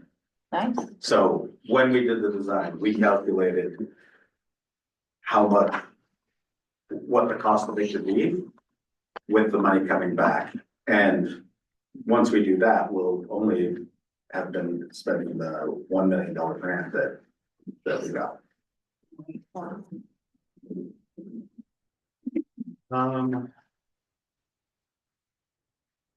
much all the rest reads just like that. Right? Do you have any questions on that? ODP, are they getting new fencing or trimming or what's going on with the security outside of ODP? That's all gonna be happening. It starts Monday. It should be done before the end of the week. All of the fencing around the entire facility goes to 6 feet. It gets an electronic fob access gate. So you won't even be able to get to the building anymore without a fob. This is gonna have, parents will have to go to TES. They'll have to sign into the Raptor system, and then the office will issue them a fob that will work for the gate. So like if they're coming to volunteer, then they can fob into the gate. And then on the inside, even the doors to the building don't have to be locked. Because it'll be a completely secure facility. And the other nice thing about that is if we were to go into a lockdown, when TES pushes the red button to override all schedules and lock all of the electronic doors, it will include that one as well. Okay. The gate or the door to the building? The gate to the. The gate to the building. Right. If a parent forgets and takes the fob, I apologize. what if a parent forgets and they take the? So, good It'll question. never happen. No, good I'm question. just thinking of the But- times that I've had like those little clip Oh, on yeah. that said visitor and how many I. Oh, yeah. Yeah, It'll happen. so, one, we're only gonna program those fobs to work during school hours, okay? So if you take it home, you don't get to come back later and play in the playground, right? Two, if they're not returned, we can automatically just disable them until they're brought back. Or we can, just replace them, Is this a fob? yes. Okay. I'm thinking the expensive thing that goes to your car. Oh, no, yeah, Sorry, So, so, I mean, that's- you have control over yeah. all of these, so it doesn't. That's a seem fob, quite that's as- also another fob. Okay, And Cheryl actually knows how to disable the fobs okay. and then re-enable them. So if somebody takes it home, she can disable it, she can enable it the next morning when they bring it back. So can staff get in and out, like if they need to go get them for Yes. services and different things? It's not like it'll all just be another in and out. And our plan is to program the door to be unlocked for the drop-off time and the pickup time. So that, which is pretty much what we do at all the other schools too. Well, Yeah. I just, with regard to the safety, I know there's a lot you already do proactively as part of your regular job, and I appreciate that. And I just appreciate both of your willingness to have somebody who we know and trust, is familiar to us, but somebody external come in and take a look at, what needs to be addressed and how seriously you both take that, and it's important to do, and makes me feel better as someone who has kids in the school to know that we're consistently looking at these things and updating them, and so thank you for your work on that, I appreciate it. And I think it's especially nice to say, hey, this is what we wanted to do pre-bond. And these are the things we knew we had to secure our entrances, we knew that we had to secure our facility, just a perimeter. And it was nice to be able to do that, but also there's some things, cutting shrubs, Right. and some adding some cameras. Yeah. There wasn't a lot of misses, but we can always improve, so, Yeah, really. It's nice to have somebody else come in and look at your work and because they see different things. I see, I remodeled the jail and added 80 beds in there, and I still, at the end of the project, went, wish we'd have changed that.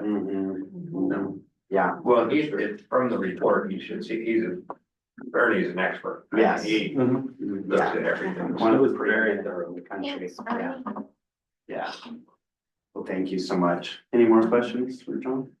And this is what you got, did you get a grant for this report or for going forward? It's going forward, yeah, we Yeah, it was- purchased, we paid Bernie out of a different funding source, so. Yeah. And money well spent for what he provided is really impressive. Yeah, definitely. And he did give some goals that we're gonna work on, increasing some lighting in the campuses after hours. Like in some of the fields, things like that. So I've been looking into like pole lights with solar that actually drop down to like 20%, but if they sense motion, they turn on bright, stuff like that. That'll even help law enforcement if somebody's Yeah. back in the field. Hey, why'd that light get brighter? Right, so those are all things that I'll work on probably annually. He showed us some spots, and so those are my first ones. And then we'll just start looking at every part of every facility and like, that's gonna be another $800, but I think a light there is gonna be really important, you know, things like that. We'll just do that over time with maintenance. Very good. Just a couple updates on miscellaneous projects. Monday, the surfacing and stripes and everything on the tennis court will begin. I think it's gonna take about 3 days. And wanted to add that we are adding 8 pickleball courts there. Oh, you are. That is Yeah. happening. I talked to the city, they seemed to be really happy about it, kind of excited about it, actually. So what does that mean for security for our facility? I thought we weren't doing pickleball. Well, This is mainly for for our PE curriculum, not okay. necessarily Okay. open to Okay. public For the city. pickleball. yeah, I'm So, not sure, everybody asked me, so is this gonna be open to the public? And I'm like, well, it's not really my call, that's more admin at the high school. And I said, but if somebody vandalizes my facility, you know nobody else is going there. Yeah. So I think, like I said, I'd have to defer to Galen and her team. And we'll take every measure that we can to make sure that it's taken care of. Could we rent, I mean, I don't know much about pickleball, so excuse me, but, I think they have pickleball tournaments. Could we rent, It's like a hot. could we rent it out and like we do like the gyms and stuff? I mean, Oh, for sure. Okay. We do that with every facility. I mean, we rent out over on a regular basis. We even run out TES's parking lot for farmers markets and or flea markets, things like that. yeah. Occasionally, whenever the community comes to us. So, yeah, we would come up with a fee structure. And if an outside entity wanted to use it, I just wanna make sure that that tennis is getting the time that it needs, right? Like Yeah. that it's Mhm. school priority for sure. first for sure. and honestly, just a little, and this was gonna sound horrible. I'm gonna say it out loud in public meeting. A little, Always good preamble. that, just another use of the space with the amount of parking and the amount of people coming and going. Mhm. As someone who crosses that street fairly regularly, there's a lot going on out there There is. with a big goal Mhm. that just got built. Yeah, that was crazy. I love walking people by that. Why you see that tennis court? $1 million. Right. I get so many comments. Put it back, swimming pool. we will Not have for $1 a million. opening on April 14th. We'll have kind of a grand opening, even though we'll have events there before that. We'll have that is our opening, and we'll share that with you guys. Right before that, tennis meet, or tennis, match. I don't know, Very how to cool. play pickleball. Exciting stuff. Just the final two, I think TES replacement parking lot, that'll happen this summer. We were trying to get it done for spring break. It just needed some more design. And I have full designs now, but by the time I got them, it was less than 2 weeks to spring break. There was no way that was happening. So we'll put it out pretty quick and get a contractor selected and then plan to do that at the beginning of summer. But that won't impact, I've got plans for how we would accommodate Boys and Girls Club, summer school there. Because we're only really doing the staff side, the one that's close to the ground building. The other one's in great shape, it's newer. It didn't seem like it was in great shape when I was there. The bigger side Yeah. that's farthest away by the field. Oh, that looks like that's the staff part, right? No, most of them park by the round building. There's a few Oh. visitor deals, but Back in the day when my kids went there, staff parked in the far and the parents parked up close. They must have changed that, so I got confused. Well, it's a mixture, like I said, there are visitor spots and things, but yeah, that smaller area is the part where Well, we're I doing. was, yeah, It's the part that we. cause I was like, the right, that's, cause No, I, you're right, it's in bad shape. I named them wrong. That was my. I wanted to do it last summer, but we had so much going on, there was Yeah. no way, No, that's, and I would have ended up with less hair. yeah. That's fine, I just got If that's confused. possible. TMS Solar actually started yesterday. Oh, that's exciting. As far as prepping the pad, where the battery is gonna go and getting the underground conduit to the building, things like that. Over the next couple months, we should start seeing solar panels going up on the roof. But it won't be functional until probably close to the end of June. Because the battery is not coming until mid-June. And we have to cut the power to the building for a Yeah. couple days. So we're gonna target it when school's out and we can get it in there. They're estimating that we will save approximately 25,000 a year on power. Plus, we'll have battery backup for gyms and cafeteria area. Straightforward. And are you planning to, you're planning to utilize the battery backup for, Yes. Yeah. for more power savings? Yeah. I think that's why they said 25,000, because it's about the same size array we have at PHS. Oh, I see. But when you have battery power, you can, when it's peak power, you can run off battery. And then it just recharges itself after, yeah, right, so. Very cool. It'll be, and it's all, once it's programmed in, it's pretty automatic. Very cool. Sweet. TES Solar should kick off, right, when school ends, mid-June, and be completed, before school starts. That battery has already been ordered, the batteries are like 6-7 months out, we ordered it back in November. For TMS, and we ordered, TES's in beginning of February, so Are you just getting one battery? They're a bit huge. it's huge. Okay, And, the way that I instructed them to design this, because we don't have enough power to power the whole school. right, yeah, But- yeah, Like the pad for the batteries they were getting, they just link together. okay, So if we get another grant, I can add another battery and I can add twice the solar. And if I get another grant after that, I can add another battery and 3 times. And both schools are designed that way. And we're I'm working with Amoresco to put together a package for PES. Because we're thinking this may be the last round of solar grants. We're hearing, they've already announced they're doing this year's. We're hearing that it's might be in jeopardy next year, they don't know. So we're gonna apply for PES to do the same thing at TES. And I'm gonna apply for the high school to double the solar and add, battery backup over there. cause that's the nicest facility. Cause it's the newest and the battery backup would be really nice for, you know, if there was another emergency. And then, of course, we already announced the grants that we were, awarded last week, Nice. or actually, I think it was Monday. Congrats. Yeah. That's exciting. Sure. Very good. Thank you. And it's cloudy.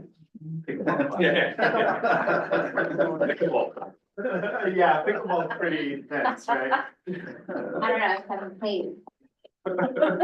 Me neither. We should try one. I think it's yeah. Have you played pickleball? I have not. Oh, yeah, can we take 5? We'll take 5-minute recess. I wanna speak with you for a minute. Here. All right, last item of the evening is the EDI annual report. Yeah, thanks for having Yeah, me. thanks for being here. Yeah, we, you have our slides, but also just to kind of kick us off, it's a interesting time to be in schools and to be in the work of equity, diversity, and inclusion. So we are gonna start with a few other things. Instead of jumping right into data, we want to talk a little bit about like we're navigating some of the aspects of executive orders, another one today. And just how we're navigating that and how we're trying to really stay focused on the work. How the executive orders are in line or not in line with Oregon law and statute, and how we are, what are the different areas related to this work that are being navigated in that. So we'll talk about a lot of that and ask questions at any of time along in that area. And then we're going to talk about some data, some of our course demographics and how we're monitoring some of the sources that we're using for data and some progress that we've made since last year. And talk a little bit about some additional next steps and then questions. That sound good? Sounds great. All right. So I won't read all of the executive orders, and I'm sure y'all have been following them. But clearly there's definitely a theme coming from administration around equity, diversity, and inclusion, around gender, around Title IX civil rights, protections and such. These four, and the additional executive order today around dismantling improving the efficiency of the Department of Education was another executive order today, and again specifically called out the importance of eliminating any DEI programs. So all of that themes to say we have great resources and support through COSA and through Brent's kind of executive leadership with the AASA and a lot of resources that can help us kind of remove the noise and understand what does this mean for us, which is really valuable. We can really get lost in all of the kind of like crisis threats, I guess. And so it's been really helpful to kind of just strip that down and think about like, can this really be done? Is this constitutional? Does it require the power of Congress? All of those pieces. Not to say that doesn't bring fear and hasn't brought up questions from students and staff and parents around, are we eliminating services to kids? Are we no longer doing affinity groups? Are we all, kind of the gamut of things? But these are really the ones that we're paying attention to. I'll talk a little bit about the fourth one, keeping men out of women's sports because it applies to Title IX work. So that's an executive order, but also related to some Title IX stuff. There's also, the next one is a Dear Colleague letter. This is kind of related to some guidance that came out of the Office of Civil Rights and how the current administration is interpreting civil rights law and some of the differences in how it might have been interpreted previously. There was an additional, I wanted to highlight in February, an additional piece of that colleague letter, which also frames social emotional learning and culturally responsive teaching as like undercover indoctrination or radicalized theory in schools. Things like that worry people, like they worry us when we're really focused on social emotional learning and we're really wanting to support whole child and whole family. Those are terms that we use.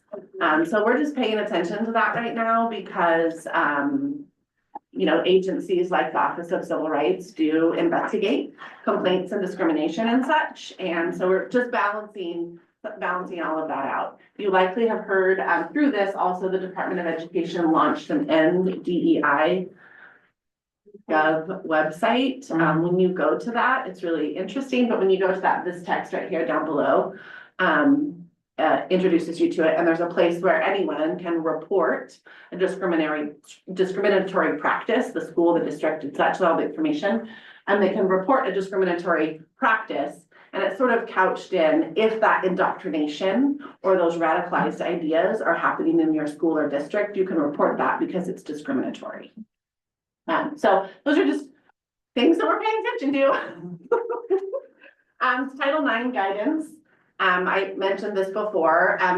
The 2020 Title IX guidance is what we had been following up until August or so of this last year, 2024. The 2024 guidance, there was always this new guidance on the horizon. The new guidance on the horizon, the 2024 guidance, actually was under the first Trump administration as well. That's sort of when the new guidance began and became being updated. It was in that first Trump administration and then finalized and enacted under Biden's administration. When Trump took office again, the new 24 guidance had finally taken effect. And these are 4 areas that that were changes, that kind of the highlights in that. There was additional gender protection, so gender identity was specifically called out as a protected class in Title IX, when it wasn't before. Transgender athletes were protected, sexual harassment definition was expanded, and reporting for assault reporting added protections for the victim a little bit more. And then LGBTQ student discrimination was also protected. All of those areas, Trump rescinded the 2024 guidance, so we will default back to 2020, which is what we've been using for quite some time. So we're back to the 2020 guidance, which isn't the end of the world. But these kind of areas of additional protection are no longer exist. In that, he also ordered the executive order around banning the transgender executive order around making sure men are out of women's sports.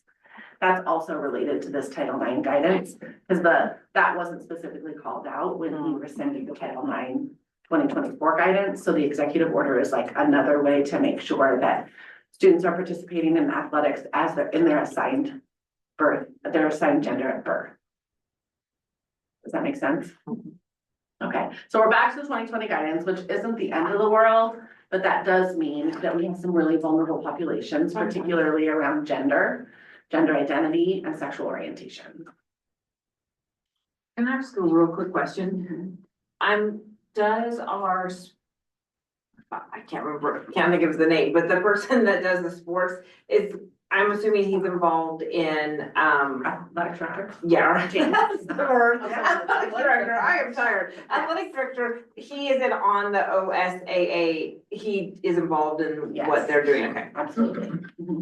Yeah. I know there's somebody from OSBA is also an ex officio of that, which holy smokes. I'm like, you got your work ahead, kind of up ahead of you, but yeah, I was just. There was a Senate bill, you all might know, but there was a Senate bill, like Tommy Tuberville, I think of Alabama, had put a Senate bill forth about the transgender, and I think it was blocked. I think it has not gone forward, which is also part of the executive order and rescinding the Title IX, but there's still a lot of movement around that. How are we informing and communicating these changes and not changes, these movements with families of particularly protected and vulnerable populations? Because there's this, and there's a lot of language that can be really confusing. And then, I mean, there's kind of like this flip-flopping of executive orders. Yeah. You know, so there's this accelerated threats or risk of threats. And then there's a lot of noise that can make families incredibly fearful of what might happen. And then there's like the reality of like what is really happening. Yeah. So how are we as a school district supporting but also communicating with our families about what it is that we're doing? Great question. Fortunately, and we'll get to this eventually too, but fortunately, Oregon law still provides a lot of protections for vulnerable populations. Oregon law still requires our biased response, sexual harassment, discrimination, all of the board policies. There's a lot of Oregon protections that we still follow. I think it's really important that makes the policies around bullying and harassment and bias and safe spaces all the more important in that practice piece when we're talking about staff and administrators and trusted adults and all of those pieces. Communicating with our vulnerable populations, that's a little trickier, right? We're navigating that with how we do that with like our immigrant and refugee families and how we do that in a safe, trusted space. I still think the schools and district is a trusted partner for families and kind of relying on those relationships because we aren't doing town halls Right. to talk about some of these pieces, right? We're not doing staff newsletters or family newsletters, I mean, that draw attention to certain things. So it's really kind of like trying to navigate under the radar and relying on our trusted adults. We do have spaces for kids with our affinity groups, our student unions. When led by, a trusted adult in a community, there can be private conversations in those. At the same time, we need to make sure that we're not excluding people from participating in those student unions and clubs, because that could be seen as a discriminatory practice if we don't allow a certain individual to join. Anyone can join as an ally. So it's really tricky. Yeah. And in some cases, we don't collect information about sexual orientation. Which is great. Yeah. So it has to be through trust. And what does that mean as far as like funding from, I mean, which is another heavy layer. I know. I mean, it's a good, everybody's asking that question, Yeah. what does it mean? I mean, we're just talking, and we'll get into it a little bit more, just looking at our website and if there's sweeping information, how vulnerable we are for potential federal fundings being with it. So, Yeah. I mean, we don't know. I mean, that's why we rely on AASA and OSBA and COSA, to try to navigate that. I feel like we get a new 2 or 3 emails from executive director at COSA based on, and we just got another one this morning on transgender athletes. So there's some guidance there, and James had already seen that. So, but Did you say what AASA? What is? oh, AASA is the national superintendent. It's kind of like an SBA. Okay. So it's a national superintendent. Okay. Thank you. So to piggyback on Nancy's question, there's the opposite side of the rumor mills out there is like girls are being forced to have men in their locker rooms and girls are forced to participate in sports with a born male. And, there's fear on both sides.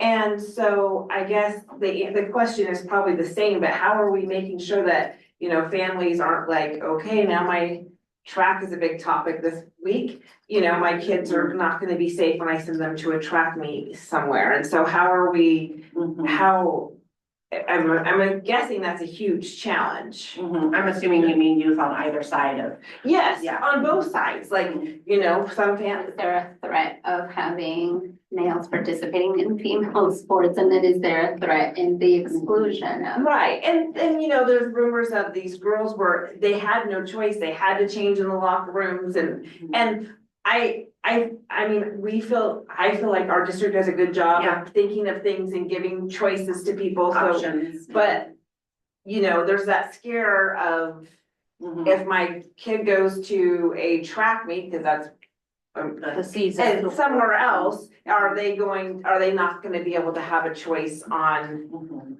because we don't want anybody to feel uncomfortable in a locker room, Right. I'm guessing, right? And so I guess that's the hard thing of how to navigate it on all sides, so everyone feels safe. Yeah. I mean, speaking from our facilities, I think we're in an incredible situation that so many schools aren't in, just around the way that spaces were designed to have different types of, there's shared spaces, there's private spaces, there's, just general spaces, like, and that's a situation that a lot of older schools aren't in. Yeah, Which is certainly something, if we're a visiting team and we're at different facilities in other districts and buildings, not all facilities have the same setup that we do. In general, though, I mean, there is really, regardless of Title IX or any other practice, there is, more and more focus on individual stalls. Okay, good. Or individual space, regardless of gender, right? Right, I mean, there's different situations where female might not be comfortable. Exactly. Doing, and changing, there's a whole bunch of situations, but then you get all this. Yeah. So that's, and I know that when we built our facilities, we were really cautious about people feeling safe and having different options, but I know, like you said, other facilities aren't, and so I was wondering how we. There are mechanisms Okay, to good. do sort of a support plan. Again, that has to be, you know, we need to be aware of it, needs to be Right, shared with right. us. And that, again, could just, it could be a medical diagnosis. Right. Or it could be a, anxiety or depression kind of, diagnosis that really creates anxiety around changing it, or it could be a gender situation. Right. But if, with that relationship and with processes that let families know that we can create a support plan that kind of thinks through all of the Okay, steps. good. So that perhaps when the, you know, changing comes about, we've already identified different places with a coach or with a mentor or with an adult to help the kind of work through those processes. And I think that's a good reminder, like when we do our winter sports nights, or when we do our introduction to athletics, or when we do a handbook policy, that there's always really calling out that, like, if your child needs additional accommodations or support planning, please reach out to, right? And make sure that that is part of our regular process. Instead of being reactionary, we can be a little bit more like, this is how we do things, proactive. Thank you so much for that, because there's a lot of different. And for those people to be informed of what's available. Yeah. Yeah. Absolutely. So we're making the Yeah. unseen safe. Yeah, and kids are uncomfortable and changing no matter what. Yeah. I'm gonna show a couple of slides. This is really kind of to the point around, we use the words equity, diversity, and inclusion. We use EDI, it's, you know, just the same words, but the administration is using DEI, the same words. And we just kind of really looked at what are some of our core values, practices that we do, like a strategic plan, kinds of work, program work with community care. What are some of the things that are really like the meat of our work? And where do we currently have them under like the umbrella of equity, diversity, or inclusion? And this is an example. These are things that we would say this is equity, right? Removing barriers and providing opportunities for all kids to have the support that they need. That looks different for every kid. That's equity because we're doing what we need to do for each kid. Responding to urgent family needs, removing barriers, addressing attendance. Again, that looks different for every family, and that's equity. So I'm not gonna read each one, but these are really kind of examples. And if equity is the buzzword that we need to be worried about right now, we're still gonna keep doing this work because this is our work. This is also student advocacy, family support, wraparound teams, policy and procedure. This is community care. We don't have to call it equity, but we still get to do these things because they are core values for us, right? And that's kind of where we talk about like, how can we continue, remove the noise of the work, Right. not draw attention to us in unwanted ways, and not feel at risk about doing so much of the forward-thinking work that the district does. And if that means renaming websites or renaming titles or programs, that's not the crux of it, it's the other stuff. And I appreciate this, because I don't know about the rest of you, but when I have conversations with people, it seems like, and not to be mean, but like the people that are not in schools and it's not part of their practice, their definition of words are different than my definition of words. Yeah. For example, someone's like, oh, we should get rid of Title IX. I'm like, do you even know what's in Title IX? Like Title IX is this big robust thing and it protects women from getting sexually assaulted, and they're like, really? And so I think a lot of it is just people don't. Misinformation. Yeah, well, and they just don't understand their definition of equity is way different, and so I like that you're putting it, and this is what we're doing to give good examples, because a lot of people just go to. You're giving meaning to definitions and not just moving along that road, like a lot of misconstrued or words that have been villainized. Yeah. To create a stance. Yeah. I think it's possible, and this can be a discussion too, but I think it's possible that the words create intense feelings that take away from what we'd like to focus on. So, Like privilege, Yeah. right? It can be an incredibly polarizing word.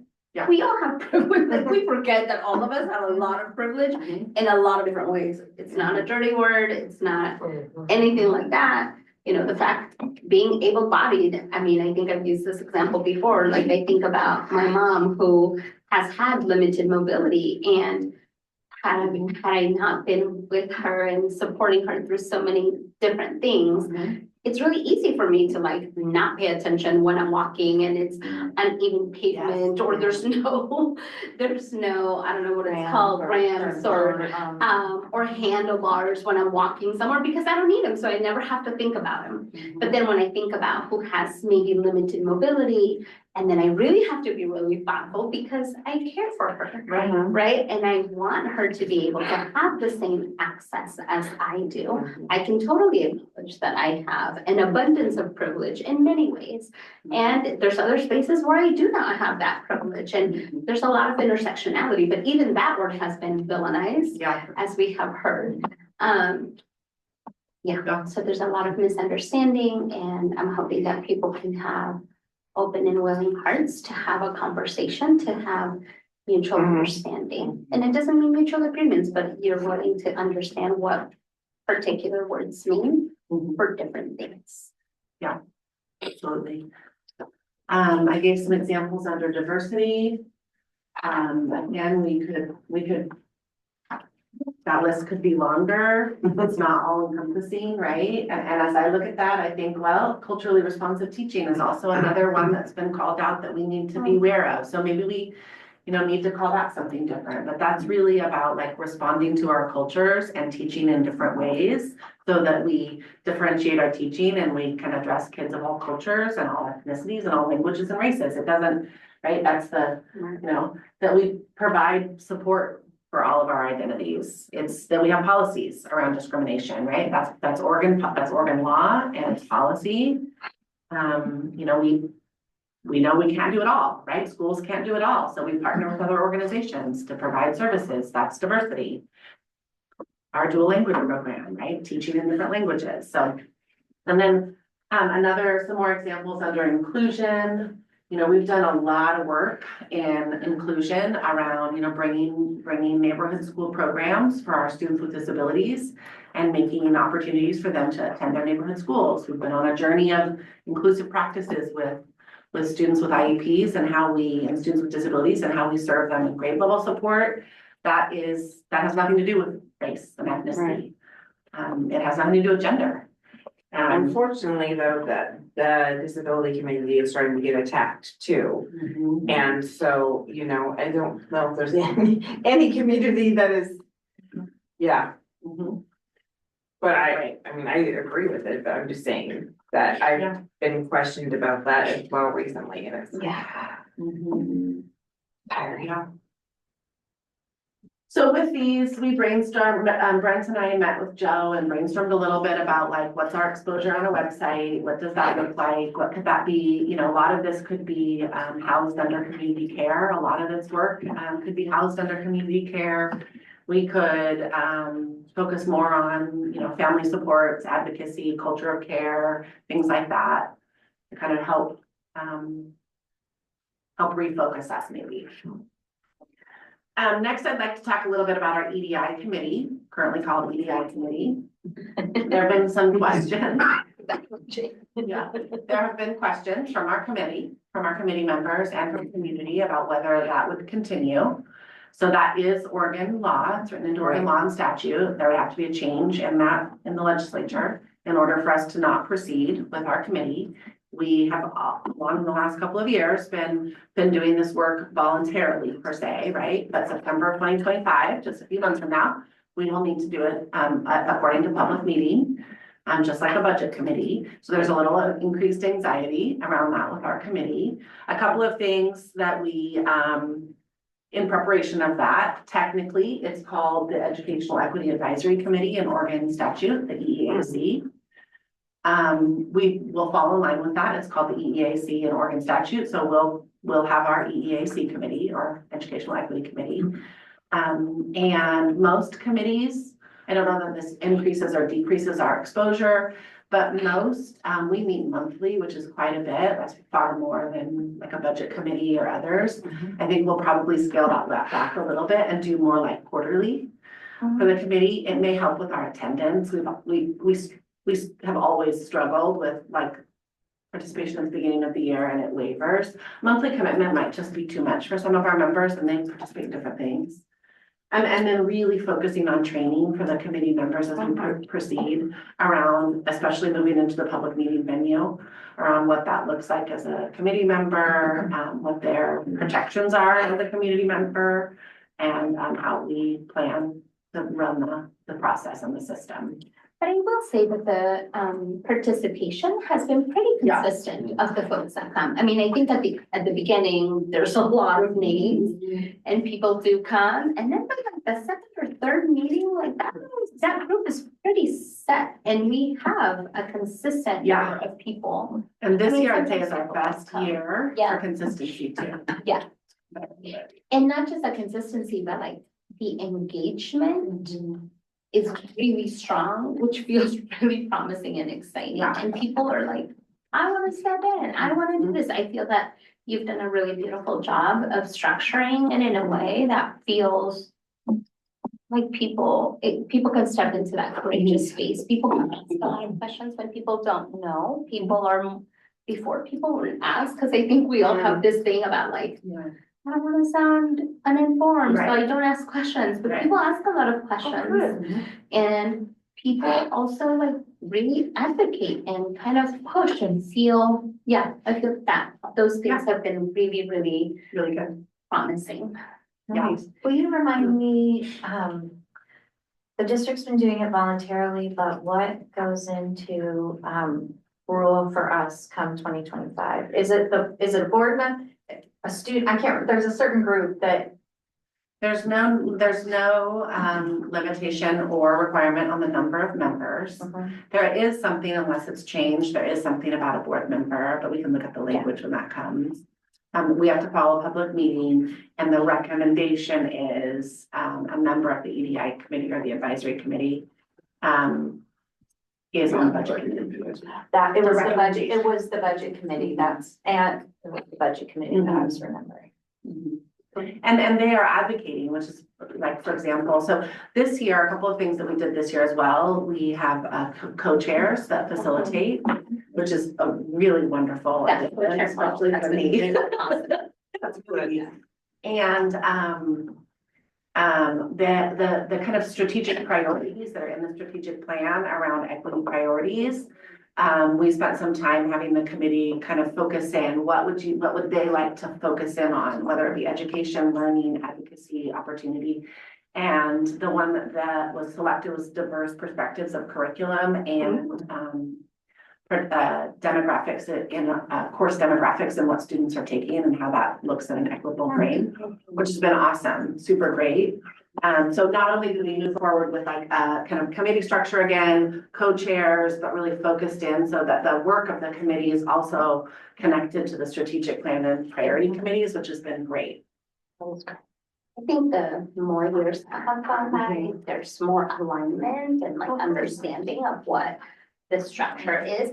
And not just that, there's been a whole lot more of buy-in of people, which feels really promising to have that buy-in from not just community members, like we have a community member, feels false. Like they stay and participate and it's really They come from exciting. Big Falls? Well, they reside in Butte Falls. They reside in Butte, yes, But thank you. they live in Butte Falls, but have been a teacher, Oh, okay. participating. But they're so committed, I mean, they could easily go home. Yeah, if sure. It's late and they have an hour drive home and they stay to Yeah. participate. And, you know, We what have they've students. expressed is, we're engaged. Yeah, we have 4 student representatives and scheduling athletics and stuff has been hard. But we have 2 that have come quite regularly. Consistently. We put them on the agenda to give a student report. So really kind of like following some of those kind of processes that the board follows too. I think it gives a power and voice to the students too. And I feel like the students feel it's a safe space. So it's been a good transition. It's been a good evolution. So I guess my question is, how do we, it sounds like it, because I was on the very first year we did the equity. It was very, it was rough. But how do we continue this momentum now that it's public and how do we help that committee continue to blossom and grow? What can the board do? You probably don't know the answer yet, but what can the board do to help ease people's minds, to help? Yeah. Does that make sense? Mhm. I would love to pose that question to the committee, I think that's really smart. and especially when we talk about training that they need too. 'Cause I Okay. think that's a place that the board could support around, training that maybe is provided or supported, a board member has support with, Okay. that, advisory committee might not have the same level of access to, but maybe the board can help support that in some way. I think other thing, we have the benefit of learning to other districts that have gone before us in terms of public meeting and such. And so really kind of listening to those stories. We've got support from COSA, for example, around districts our size that are getting ready to implement a couple, like there's tips and tricks, not having to say tricks, scratch that from the public record. Tips around, an executive session, similar to a board meeting where, potentially the committee could have a space to do some conversation that's not public. I think also, you know, we're a smaller district that doesn't get a ton of public participation sometimes.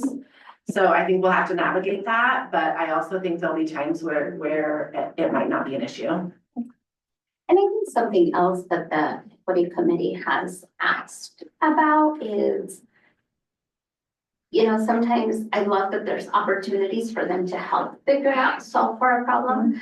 And I think that they also have a similar question like you. Yeah. They want to learn more about the board. What is the structure? How does that work? How are they interrelated or interconnected to the board and the rest of the school system?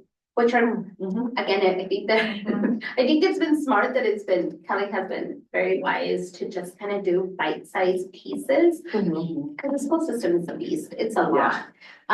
So trying to create those like case studies of like real things, for example, the review of curriculum. That has been something that has been really well received, and there's a lot of questions and there's a lot of curiosity. And then after there's been discussion, I mean, it takes some time. After a minute, they'll say, can we have Tiffany Lambert come in and explain how do people choose curriculums? Like, how does this happen? And people, you know, we make assumptions about how many things from a school system work. And it's been really helpful to say, actually, this is a really great learning opportunity and this is how this functions. And then this process, Tiffany looks at curriculum. We have opportunity for the public to come and look at it. There's a team of folks that come and also look at the curriculum, and then the board also looks at it, and then they make a decision, and then, you know, it gets voted. So they've gone through like this process, and that's the most recent one that people have been like, oh, and people are starting to connect the dots. And that's a question that they're consistently asking of themselves. What is the interconnection of this new up and coming equity, that is the new name, and the board? Yeah, that was long-winded. So actually, that's a great transition. These are all standards or curriculum kind of areas that the committee has expressed interest in or dug into. We are the TESOL standards and social emotional standards. That's something really pretty unique for Oregon. When we talk about like kind of having that as a new area of concern, Oregon has standards that are written into our requirements for Division 22. I think that I'm actually not sure if that's a Division 22 standard, but we as of July 1st, we needed to have curriculum resources and a plan to implement that. There's a lot of opportunity to interweave that with other content. We're preparing to do the adoption for the 2024 social science standards. All of those pieces under there are part of that social science standard. It was very timely for our committee to look at the new standards and to have Tiffany share at the last committee meeting around that process for social science. The social science is an area where we can see a lot of impact on representation, diverse perspectives, stories of first person stories. So they were very interested in this and they do want to know they kind of want that advisory role. So into this, they are preparing something to bring to the board around a process that an advisory committee member always be part of a curriculum adoption process. And so that's something that they have, this work, they're going to prepare a suggestion for the board to consider whether that fall in board policy or school practice policy procedure. So Have they looked into, this is, because this is something I'm very interested in, have they looked into incorporating how incorporating this curriculum, how to save time and help the teachers, everybody incorporate it, because it's a huge, when you bring in curriculum, so has this group looked at that aspect of it, or not really. it's been the curriculum itself? Okay, I'm just It's curious. really the standards around what we will be teaching. But I think that a win for this has been looking at all of the standards and then going, oh my gosh. Teachers have to make sure all of these standards are in these lessons. I think the level of empathy and awareness has definitely increased. And I think that they've been more surprised by the level of the deeper understanding of difficulty that it takes to be a teacher and to implement and provide or follow through with all of the standards. Yeah. They haven't had like a lot of solutions to that because they've been like, holy cow, this is a lot. Which I think it is a win, because I think so often we can look at educators and be like, what did you do? You know, whatever my limited worldview is, versus there's been a sense of growth of empathy and going, so how do you figure this out? Because there's only this much time in the day, there's only this, there's all that, and they haven't even like really dug into all of the various daily interruptions, right? There's reading, there's this, there's math, you're pulling out for this. I mean, it's complicated, but I think that they have at least an increased level of like awareness and understanding and compassion. And I think that there's also a level of respect of, wow, there's a lot that goes on into this. And that's a huge first step, right? It is a Realizing huge that, step. realizing that is a challenge. Yeah. And then sometimes you get these light bulb moments and you're like, oh my gosh, Yeah. that might help this challenge. So just knowing that the challenge is there is a huge, huge step. Growing in that awareness, as you're saying, is Yeah. really important. And again, I think from the groups that because I've participated in various groups, most of the time it's, oh my gosh, how are we doing it? They're not to solution yet. They're still in the wow phase. Well, I don't know if there's very many people in the solution phase. So I was just wondering conversation wise. Okay, next one. Yeah. Okay, so transitioning, again, Oregon statute and Oregon law still has us following every student belongs, the rule and the board policy. Part of that is bias response. That's still, nothing has changed with all the other noise. We still follow Oregon law and Oregon statute with that. That's just a quick reminder of that. But the next piece is our bias response. Last year we shared about some data around our bias response and some gaps. So you can go to the next slide. If you recall, there's a couple of ways that people can report an official incident. One is through an anonymous reporting tool. There is an option to give your name, but it is an anonymous option. We have really worked hard to kind of put this mechanism out there more, right? Out there in like all the platforms, but also like back of bathroom doors at the high school, and really trying to, kind of think about different audiences. Especially, so we have kind of signage at more elementary level and office space and common areas, and then places where teenagers or high schoolers might be able to have a quiet moment to see that. We have seen increased incident reporting, right?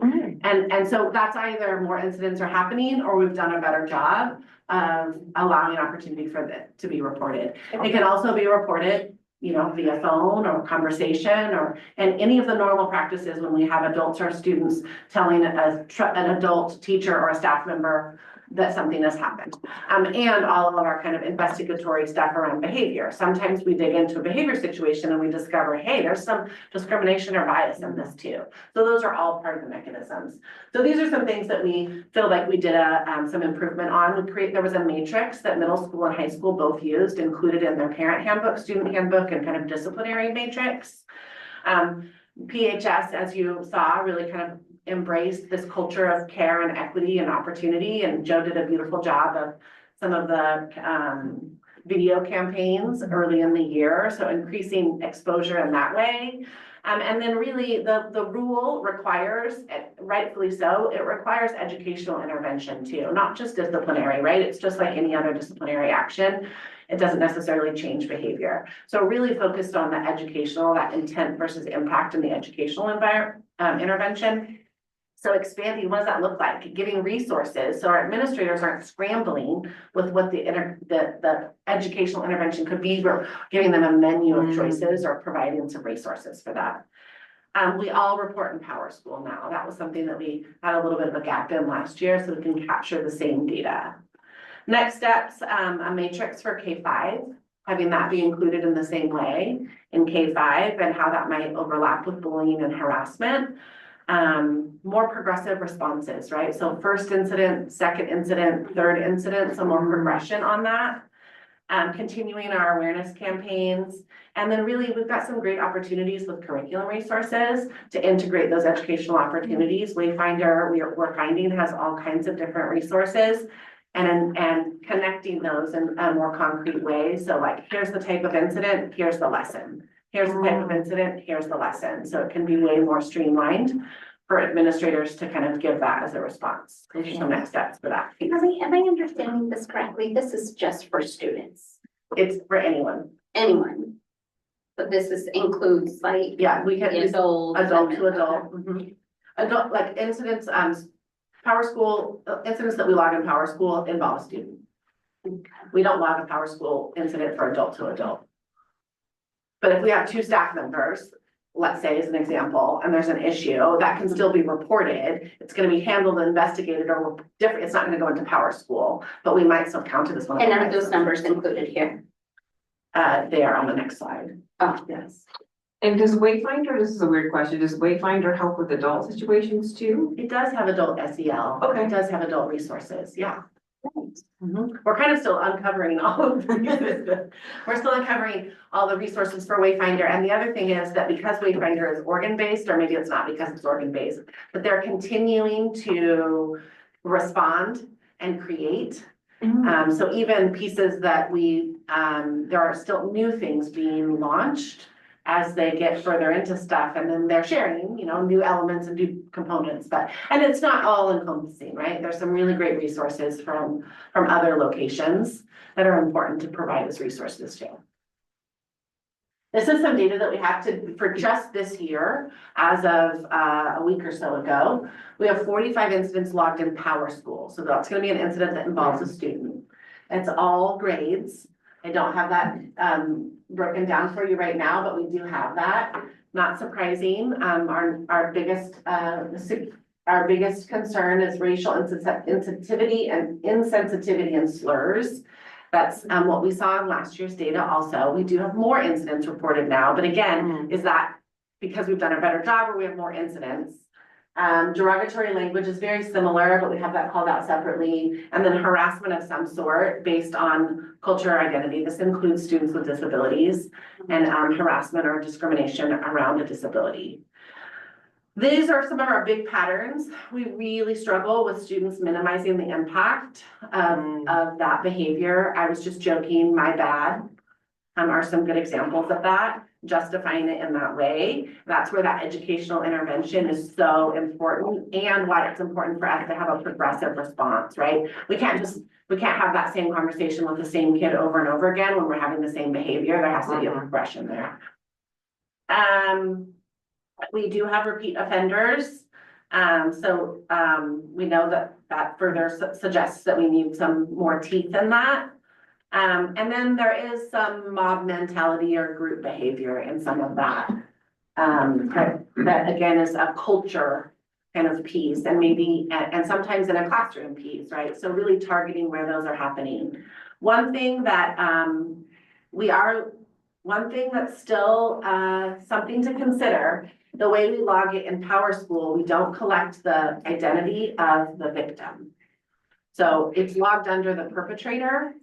And in that we can, there's some anecdotal pieces, but we still aren't capturing in this way if a particular student is disproportionately targeted. Does that make sense? And that still is something that I think, anecdotally, do our administrators know if a student is really struggling in that way? Yes, and we hope so. But like when we drill into the data, that's still a gap. Yeah, that's. Questions, because I'm gonna switch gears a little bit to some data on courses. I really appreciate, having the insight, and I think in the future, let's compare between years, so that we can see that, and I don't think that should be something that we should be afraid of. I'm not suggesting that's why it's not in here, but Yeah. my sense would be that we are having more incidents Mhm. because they're being reported more frequently, Yeah. which is what you want, really, Yeah. right?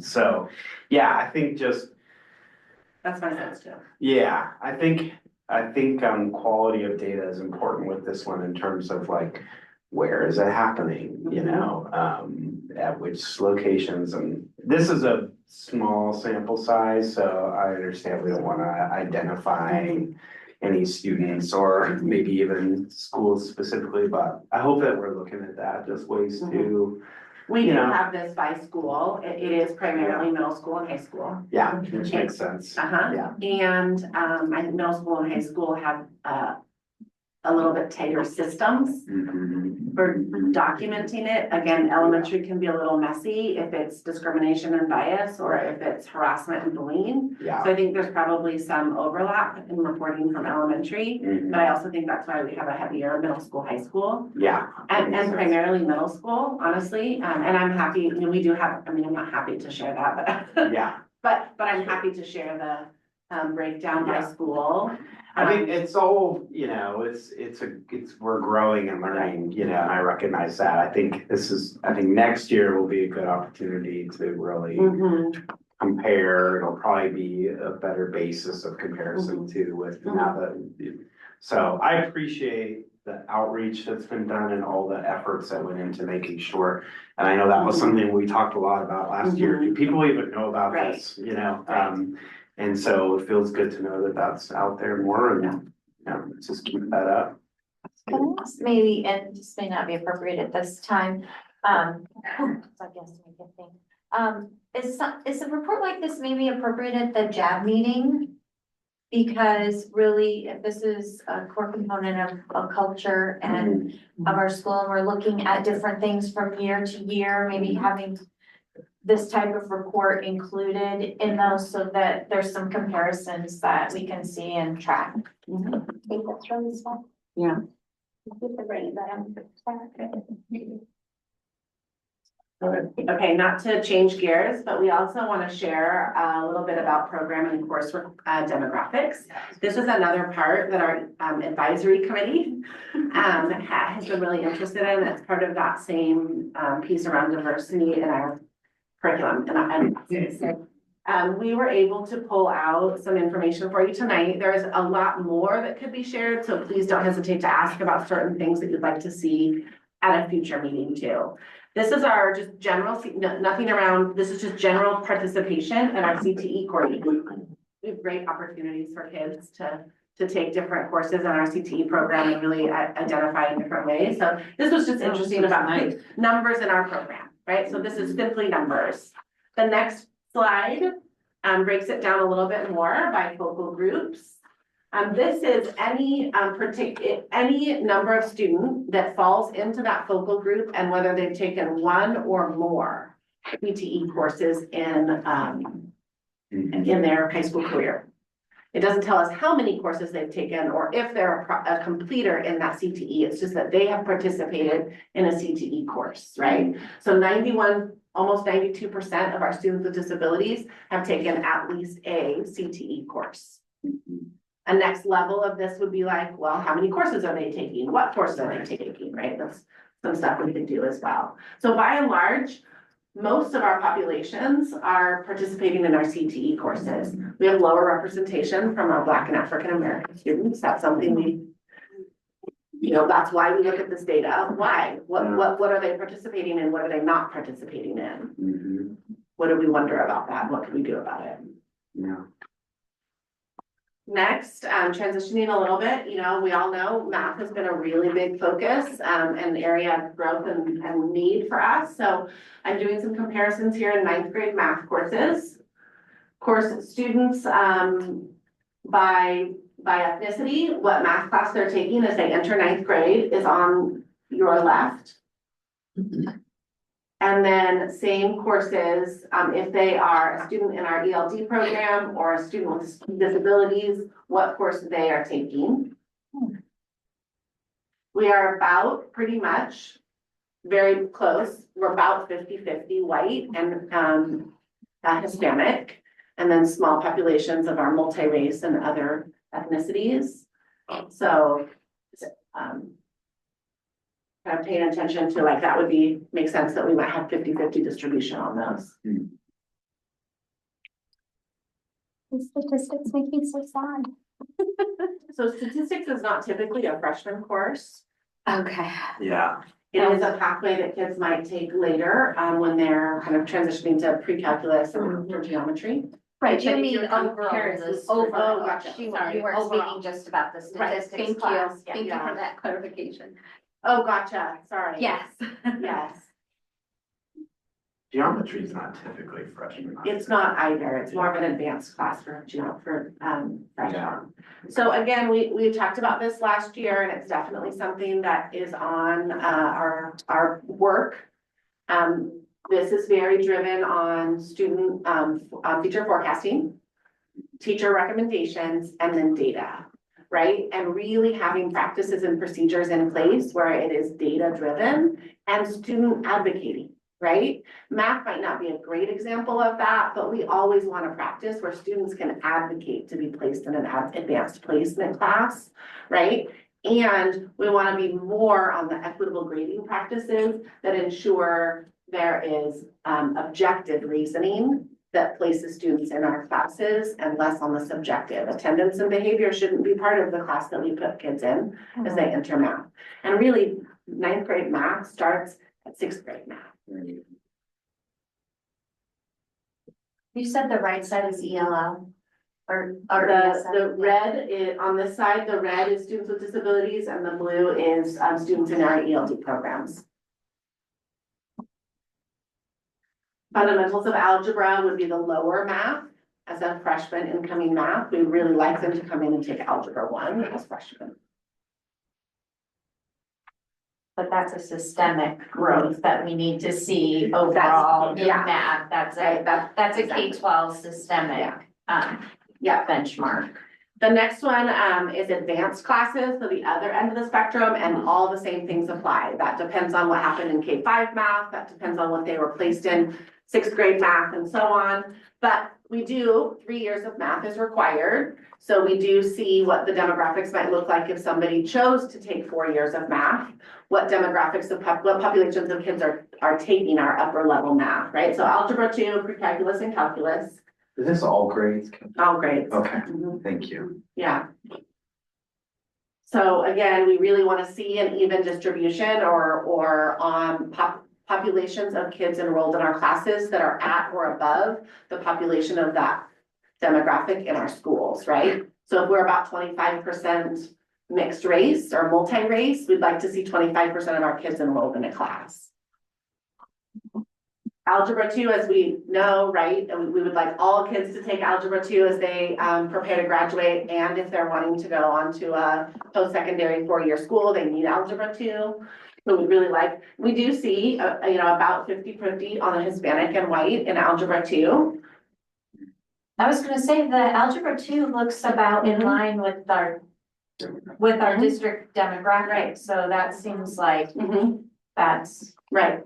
This is where you might see, and I don't have statistics on this list too, that could be something that would be a good addition next year. But this is where we would also see statistics as, you know, a venue for kids to take maybe in lieu of algebra 2 or in lieu of the pre-calculus.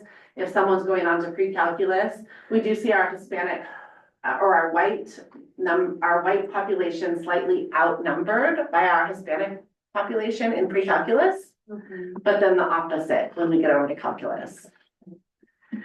So fewer of our Hispanic kiddos are continuing on after pre-calculus. How do the numbers of our kids in calculus compare to the norm in the average high school, either in Oregon or is that pretty low, that participation? Well, it's been getting lower. Okay. Yeah, so I mean, that's something that we're looking at now. That's why we need to build up that track. Because we've been declining over the year. We used to have 2 calculus classes. Yeah. Several years ago. Yeah, And now we barely have 1. I'm just thinking, who's gonna be building our bridges in 20 years? This is kind Well, of. that kind of goes back to having our 8th graders Yeah. be ready to enter in algebra 1. Right. The fewer kids, Or even geometry. or Yeah. geometry, yeah. Well, and looking at financial literacy types, not every kid on track, you know, to take calculus, but definitely a broader advanced math type of Yeah. course. Yeah. The last slide I have is similar advanced math, but by ESL and special education. Can you flip forward?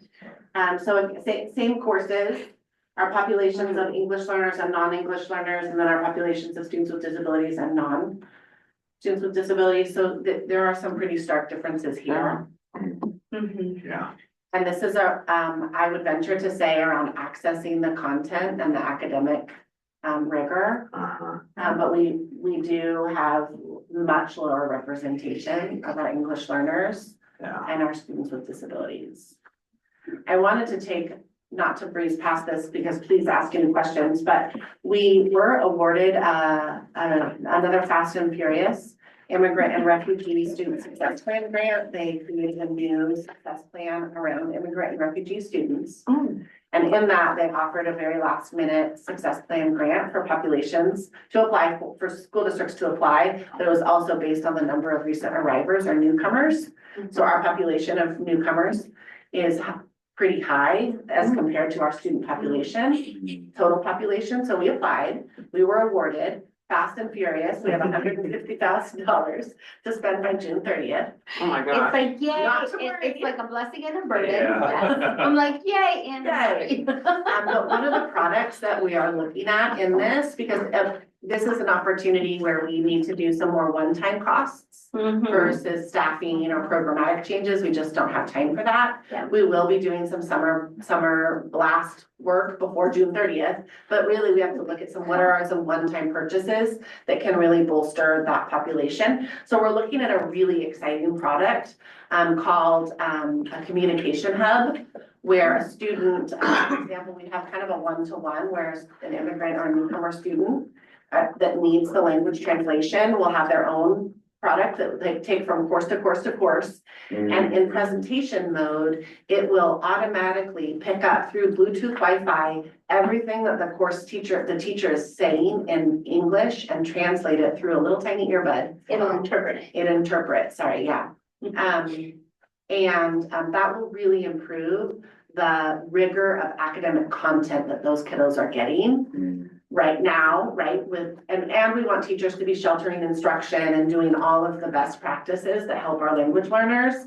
But this also will improve access to the content through interpretation of their language. Eventually, we'll want to, have that as a scaffolding tool. And eventually, we'll want to help transition them in their English language development.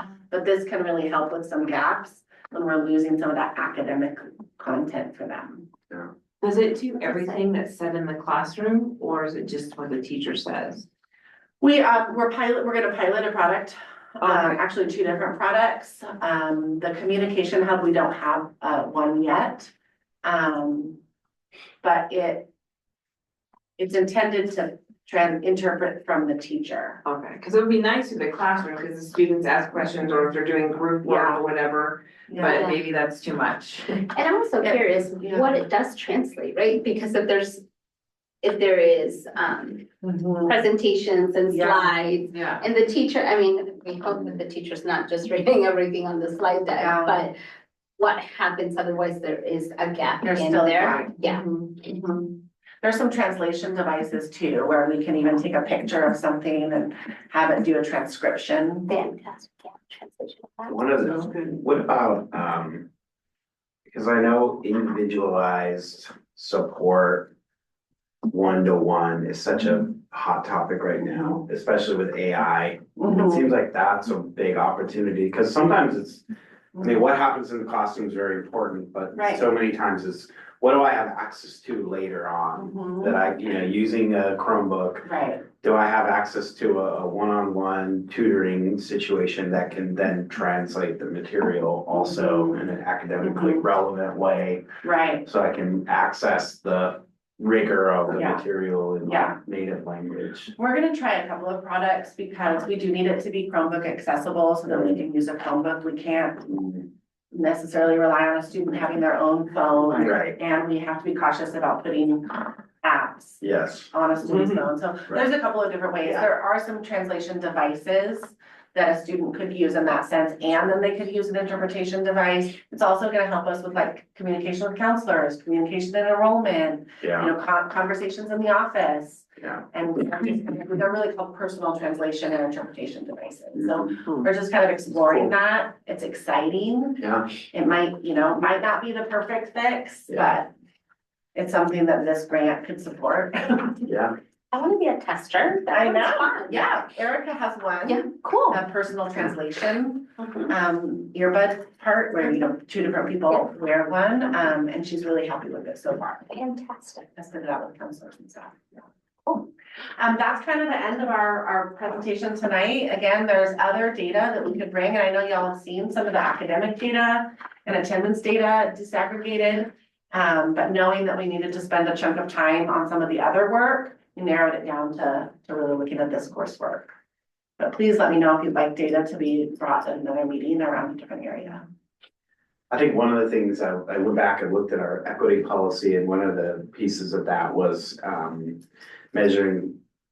comparing our student demographics to our staff demographics. And I'm sure we're probably planning on having that maybe that could be part of a future just equity report for the board, but I'd love an update on that. And it would be really helpful where that representation is at.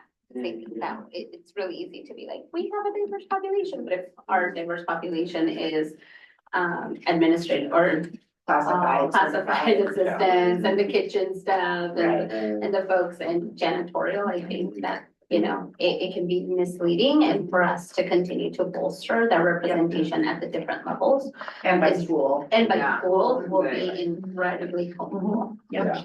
But this is really, it's exciting, all of this, and I know it's always, we'd like it to be more robust, and I'm sure there's a lot of things you'd like to be more robust, but this is, we're making progress, I'm seeing reports now that I haven't seen yet in my time on the board, and that's, I think understanding, especially the participation stuff.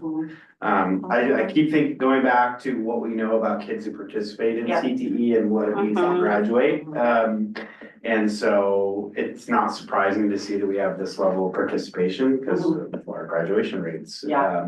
I will say there's also a mechanism that will, the advisory committee also showed an interest in what about athletics? What about our extracurriculars? Yeah. Who's in DECA? What about FFA? Like, how can we measure that? Yeah.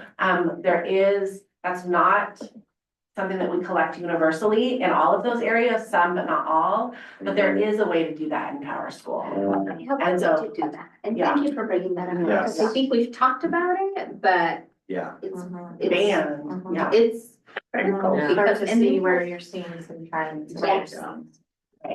Information. For sure. Data. Some other action items. But I mean, be part of our graduation statistics, and then even our on-track statistics. Who's on track? Where are they participating? Yes, it'd be really interesting. Mhm. Can slice and dice the data. Yeah, awesome. Any other questions for me? I just wanna thank Kelly, I mean, this could be a full-time job, but she has a few other umbrellas that she has under her duties here, and just really grateful for her to stay up on all the executive orders, what that means, and continue to focus on kids, so, yeah. Thank you. Thanks for staying longer and later. Thank you. Stay longer and later. Do I have anything else we need to talk about? So she would lie. I just want to say one last thing. I know that this work can feel, from someone like me, can feel really slow and painful, like we're not doing enough. But it's really nice to be able to have this data to continue to go, oh my gosh, even from like a year or 3 years or 4 years. Or before things can get kind of a little bit muddled, and I know that it creates a lot more work for you. As Brent said, you have multiple other programs that you're overseeing and reporting, but this is really, really great.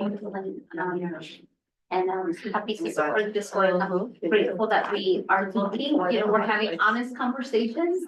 I think that it can also be, we can swing the other way and not look at this and just pretend everything is really beautiful, and there's a lot of good things to celebrate, and there's a lot of good work to continue to be done. So I'm really grateful for your partnership and support in this. Thank you, Kelly. Thank you. Yeah. Thank you very much. We are adjourned. We have to remember to sign up and meet with Brent.